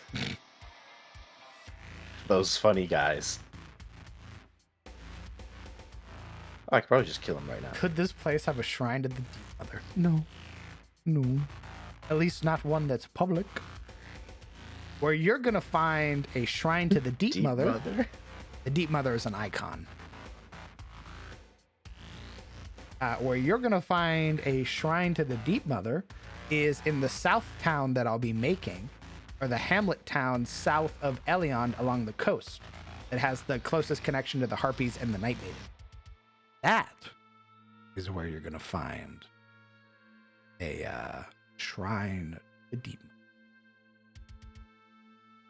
Very what's the place in Craft? Place where there's always a bunch of fish people. I don't know the name. It's probably some impronounceable bullshit. No, it's like Shadows over Innsmouth. Basically Innsmouth. Oh, okay. Yeah.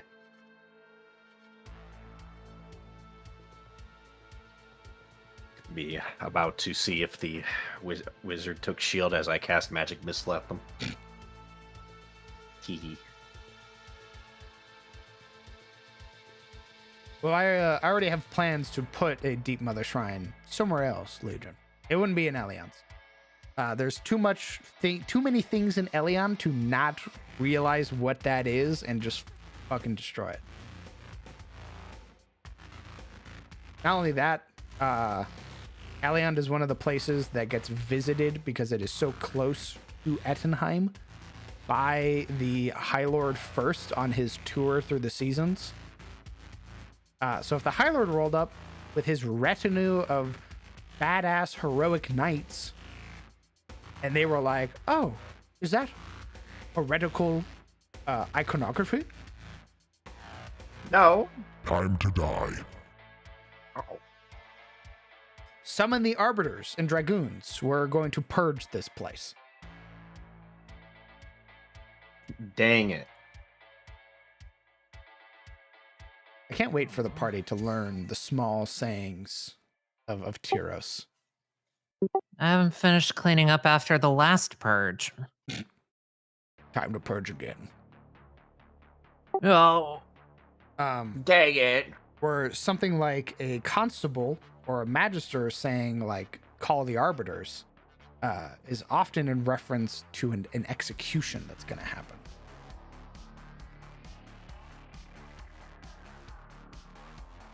So if a man was a murderer, killed some people, the constable would be like, "call the arbiter," and within 2 days, 3 days, however long it takes for the arbiter to show up, your execution will be held on that day. You'll have a final meal before then, and the headsman will take your head.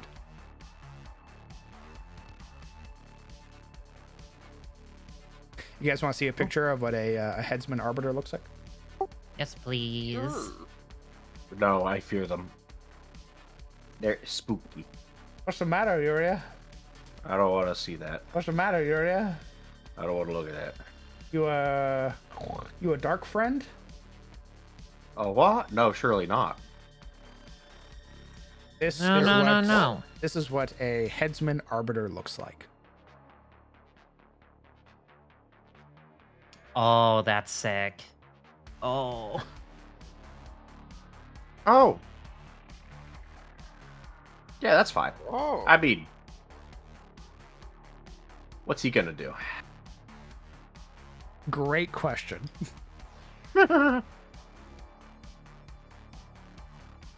Each headsman is different in the weapon that they wield. But this particular brand of arbiter, because they take the life of another person, they often keep their face concealed.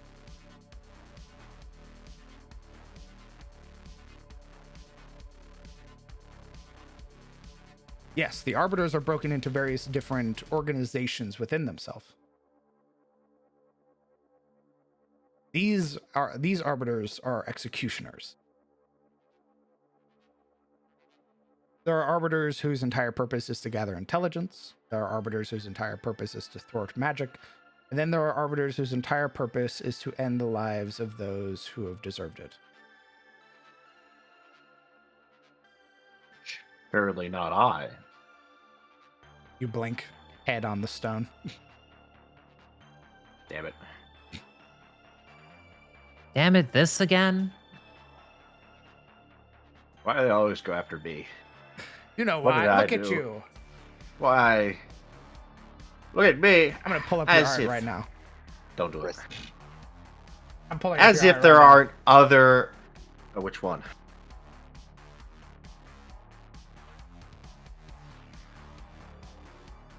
As if there aren't goth women in Tyros. Look at this character. Look at this Leave it. character. Don't. You Don't look do at that. You don't go, dark friend. No. Dark friend. Obviously, if they were dark friends, they wouldn't dress like that. Dark friend. No. Hmm. No. I don't know. Besides, that's her old look anyway. I think you might be She's, profiling. Remember? She got new noble clothes. Smile. She's different. Tirosian now. Smile. Until she opens her mouth. Hmm. Yeah, until you talk with a Caressian dialect, and then a different arbiter goes,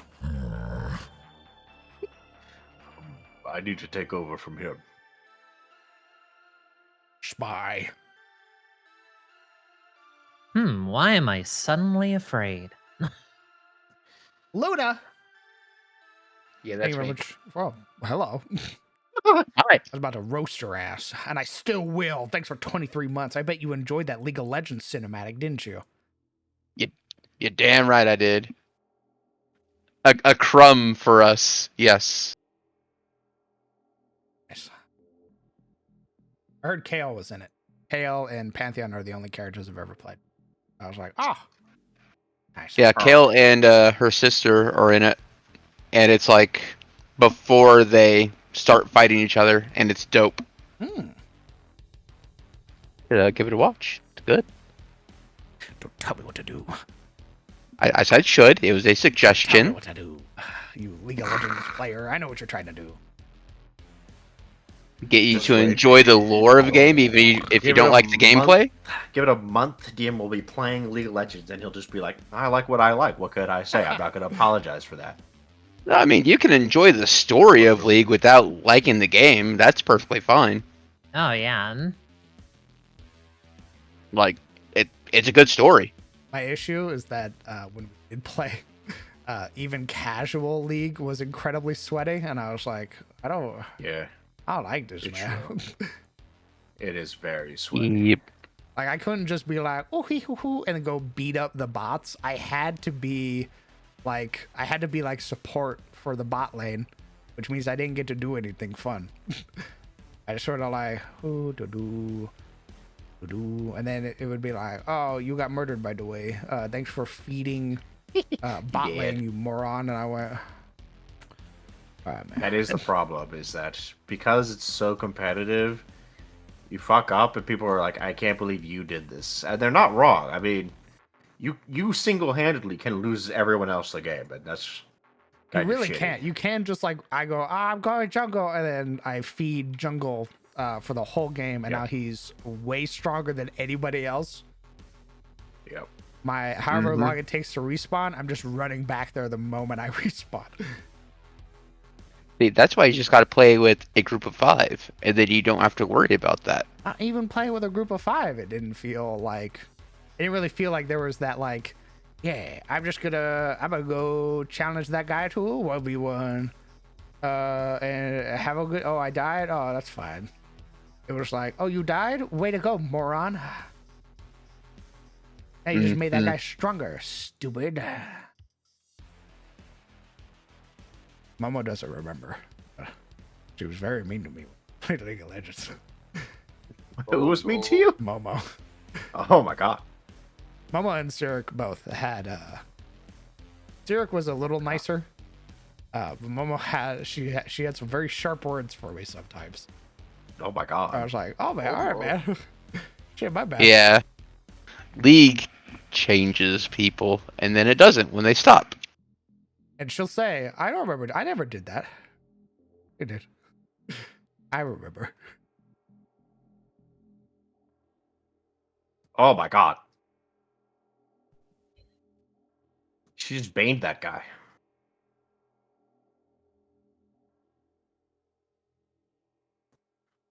Are we the good guys? Oh. I just watched this lady just fucking bane this wizard. We don't even know. Well, I mean, we don't even know, like, the details of what he wanted. He just sent. I'm going to sit in his book. All right, he had a throne of books. You know what? He deserved it. I changed my mind. We are the good guys. He deserved that. Nice. When I saw his actual throne of books, I knew she was in fact morally correct. Gale is a husk, though. He is a chard. He looks like the furtive pygmy before it stood up. Ooh. Oh my god, fuck. You got So easily you got Myrmidon. Oh my god, they hit him with the furtive pygmy. Yeah. Return to your true state, son of Cast man. fireball at the wizard, and the wizard went, I could do that too. Want to see mine? Yeah.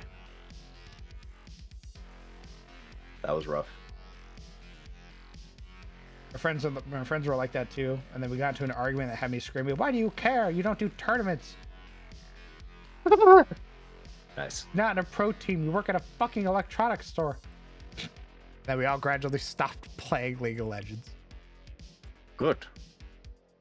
You know, normally when I stop playing a game, it's just the ADD or ADHD part of me thinking about some other game or just losing steam.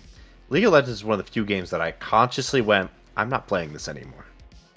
I looked at the time that it took, and this was like when I was in like just starting high school, so I had all the time of a kid, and even then I was like, one round of this takes 45 minutes of my life, where I either spend it playing a game or being fucking miserable as I watch the game as we just lose for 45 minutes and everyone gets mad. There's no winning this game. I'm leaving. I am done. That was years ago when like Shen was a new character. Oh God. Yes, years, I tell you.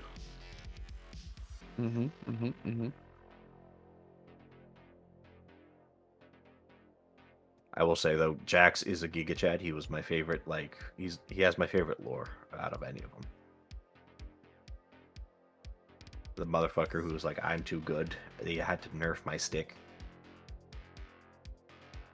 Yeah, that was his old Giga Chad. lore. Yeah, his old lore was great. Oh god, the flickering begins again. What's his new lore? Did they It's ruin him? roughly the same. Nice. But he's from the same place as like Cassidon. Okay, well, I don't know where Cassidon's from, but Who dat? Some place called Acathia. It's the place that got doomed by the void. Oh, Cadia. Sure. understood. But aside from that, he's lamppost because like it's the last remaining relic of his homeland or some shit like that. That's not nearly as fucking cool. That's lame, actually. That's not nearly as cool as I was winning every single competition, so they had to fucking the like Summoners League or whatever had to ban me from the game and then reluctantly let me come back if I use this lamppost as a weapon. Yeah, but I mean, he's still that good with only a lamppost, so. Because I mean, you gotta if you're killing creatures of the void with a lamppost, you gotta be a Giga Chad, no question. They made his lamppost too cool. It still looks like a weapon. His old lamppost was literally just a stick with a light on the end. And he beat the shit out of you with it, and it was hilarious. And it was like this round motherfucker. It looked like fucking Kung Fu Panda dressed in purple, rolling at you. Saying, I'm level 20 Battle Master, by the way, as he superiority dies you to death. Accurate. Hail, Pantheon, Mordekaiser. Those are, I like all them. Those ones, if I were to play, I'd play those ones. You only like Pantheon because you've seen the fucking porn of him. That he's a Giga Chad. No, I played Pantheon. I liked his like hoplite build. Okay. I like the whole being able to throw my spear and it comes back. I think that's fucking dope. And if any game gives me ability to throw a weapon and it comes back to me, great game. It really is just that easy. And then he does this whole like from the heavens fucking slams down onto the ground. That shit's awesome. I think that's cool as fuck. I was decent with the spider champion. Elise. Yeah, which should, I mean, My love of dark women started at a young age. What could I say? That tracks. Yeah. I I like- also just liked her transformation stuff. She was a very fun character to play. At least when I enjoyed League of Legends. Most of the time, I was just bad. I like the Kale skin that I got because she looked like a Valkyrie. I can't respect anyone who's named after a vegetable.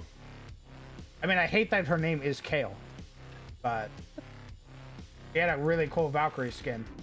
And oh yeah, Battleborn Kale was my favorite. I was about to say, which one? I wanted, trust me, I wanted Judgment Kale, because he has the style of helmet that is omega fucking hot, but I couldn't get it. It was like some weird fucking arbitrary bullshit reason I couldn't get it. You had to play in like season 1 or like the alpha or some jazz like that. I still remember getting fucking furious about old Mordekaiser. Which one? He was remade like 4 times. The old one. Oh, Either Kale the first or isn't- the second. Kale is Where not he was a just good invulnerable forever. He was just even more OP. Huh? Oh my god. Every time it'd just be him in mid lane. He'd just hit Q and kill everything in front of him. No mana cost. Don't gotta worry about mana. He'd just. His doom would just kill you. And he was invulnerable. Him and old Tryndamere. Holy shit. Holy fuck. Proving that League of Legends has never been balanced. Ever. I don't even know how people still play that game. I tap the mic and look over at Luna. All right, go on, explain. You're on trial. Now. You're on trial now. Explain why you have Water. fun. Your maw position's on the line. Well, I mean, I'm main support, so All right. I like For the helping people in the people. audience who don't know what that means, elaborate simpler. okay. So I get the option of I can be a DPS or a tank or a healer, and I do things. Mile. There you go. Understood.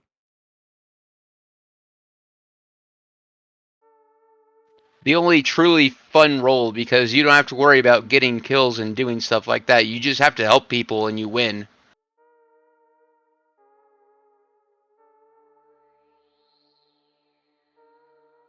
Unless, of course, you know, your team is trash and then you lose. But it is what it is.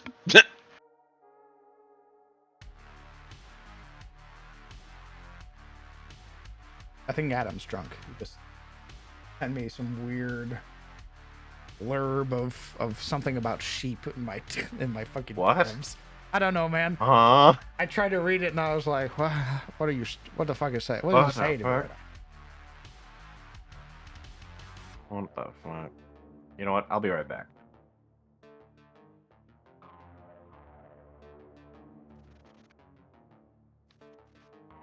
I think I'm gonna litter like small areas all throughout.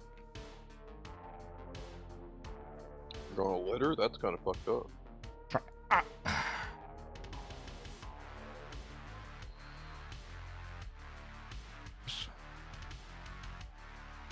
Wow, that's just rude. All right, I think this is the general plan for Elion now, and I'm starting to like it. What do you guys think?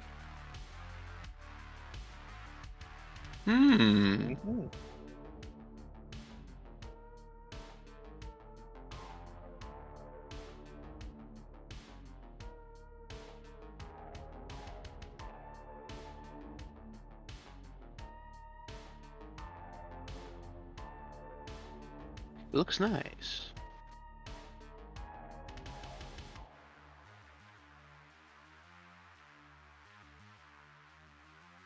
Hang out another time. My equipment flickering like it's possessed is freaking me out. Oh shit. Hi Luna. Hopefully you stay safe. I don't know what the fuck I just said. Luna Stella. You both have moon names. I guess it's similar.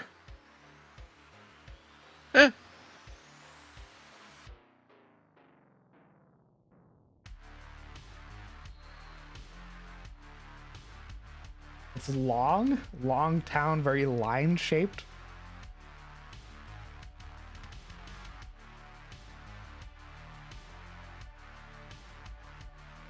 Definitely has that growing small town vibe. Yeah, I wanted to capture this feel. This feels very, this gives me like a little bit clustered, but also sort of elbows pressed together too much. This, I feel like I can put little small, like little break areas, like a couple houses here, a couple houses here, a couple houses here, and then just have big farms, like lots of farmland on these in-between areas. Unlike before, where there's only like a few plots. I want there to be small plots and then big plots. Things where you can very obviously see, oh, that's where the South Farms are. That's what the South Farm entails. It's a lot of that thing.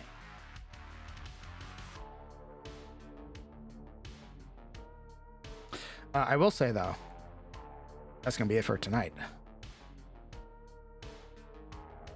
Oh. All right.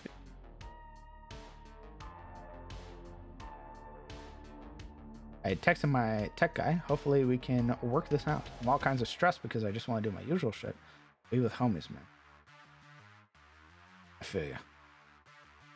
I'm sorry that everything's sort of being jumbled right now. I hope that all works out for you.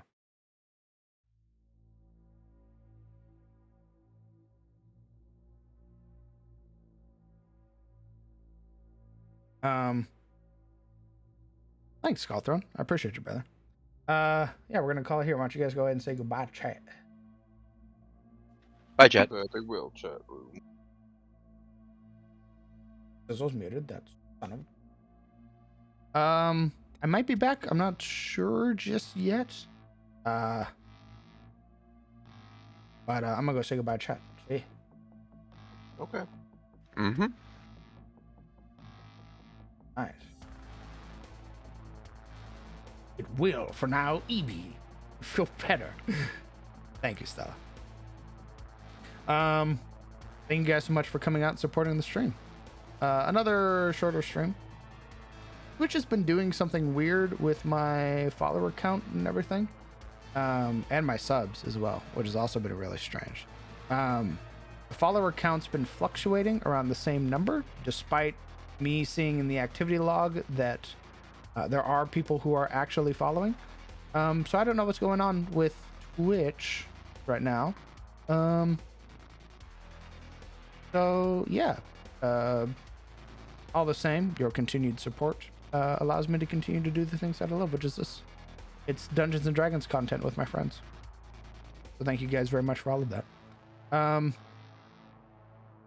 If you want to get your hands on some beautifully made maps made by yours truly, check out the Patreon. I will be redoing all of these old maps, and I'll be putting them on the Patreon. So you'll be able to get your hands on some new town maps for yourself to use in your own game if you'd like. That's gonna be it for me, guys. I'm gonna go relax, vibe, see what the night has for me, and go from there. I hope that you guys have a fantastic night. I hope you take care of yourselves. Hug your loved ones. Tell them that you love them. If you haven't called them in a while, call them. I'm sure they'd love to hear from you. And I'll see you guys later. Bye, chat.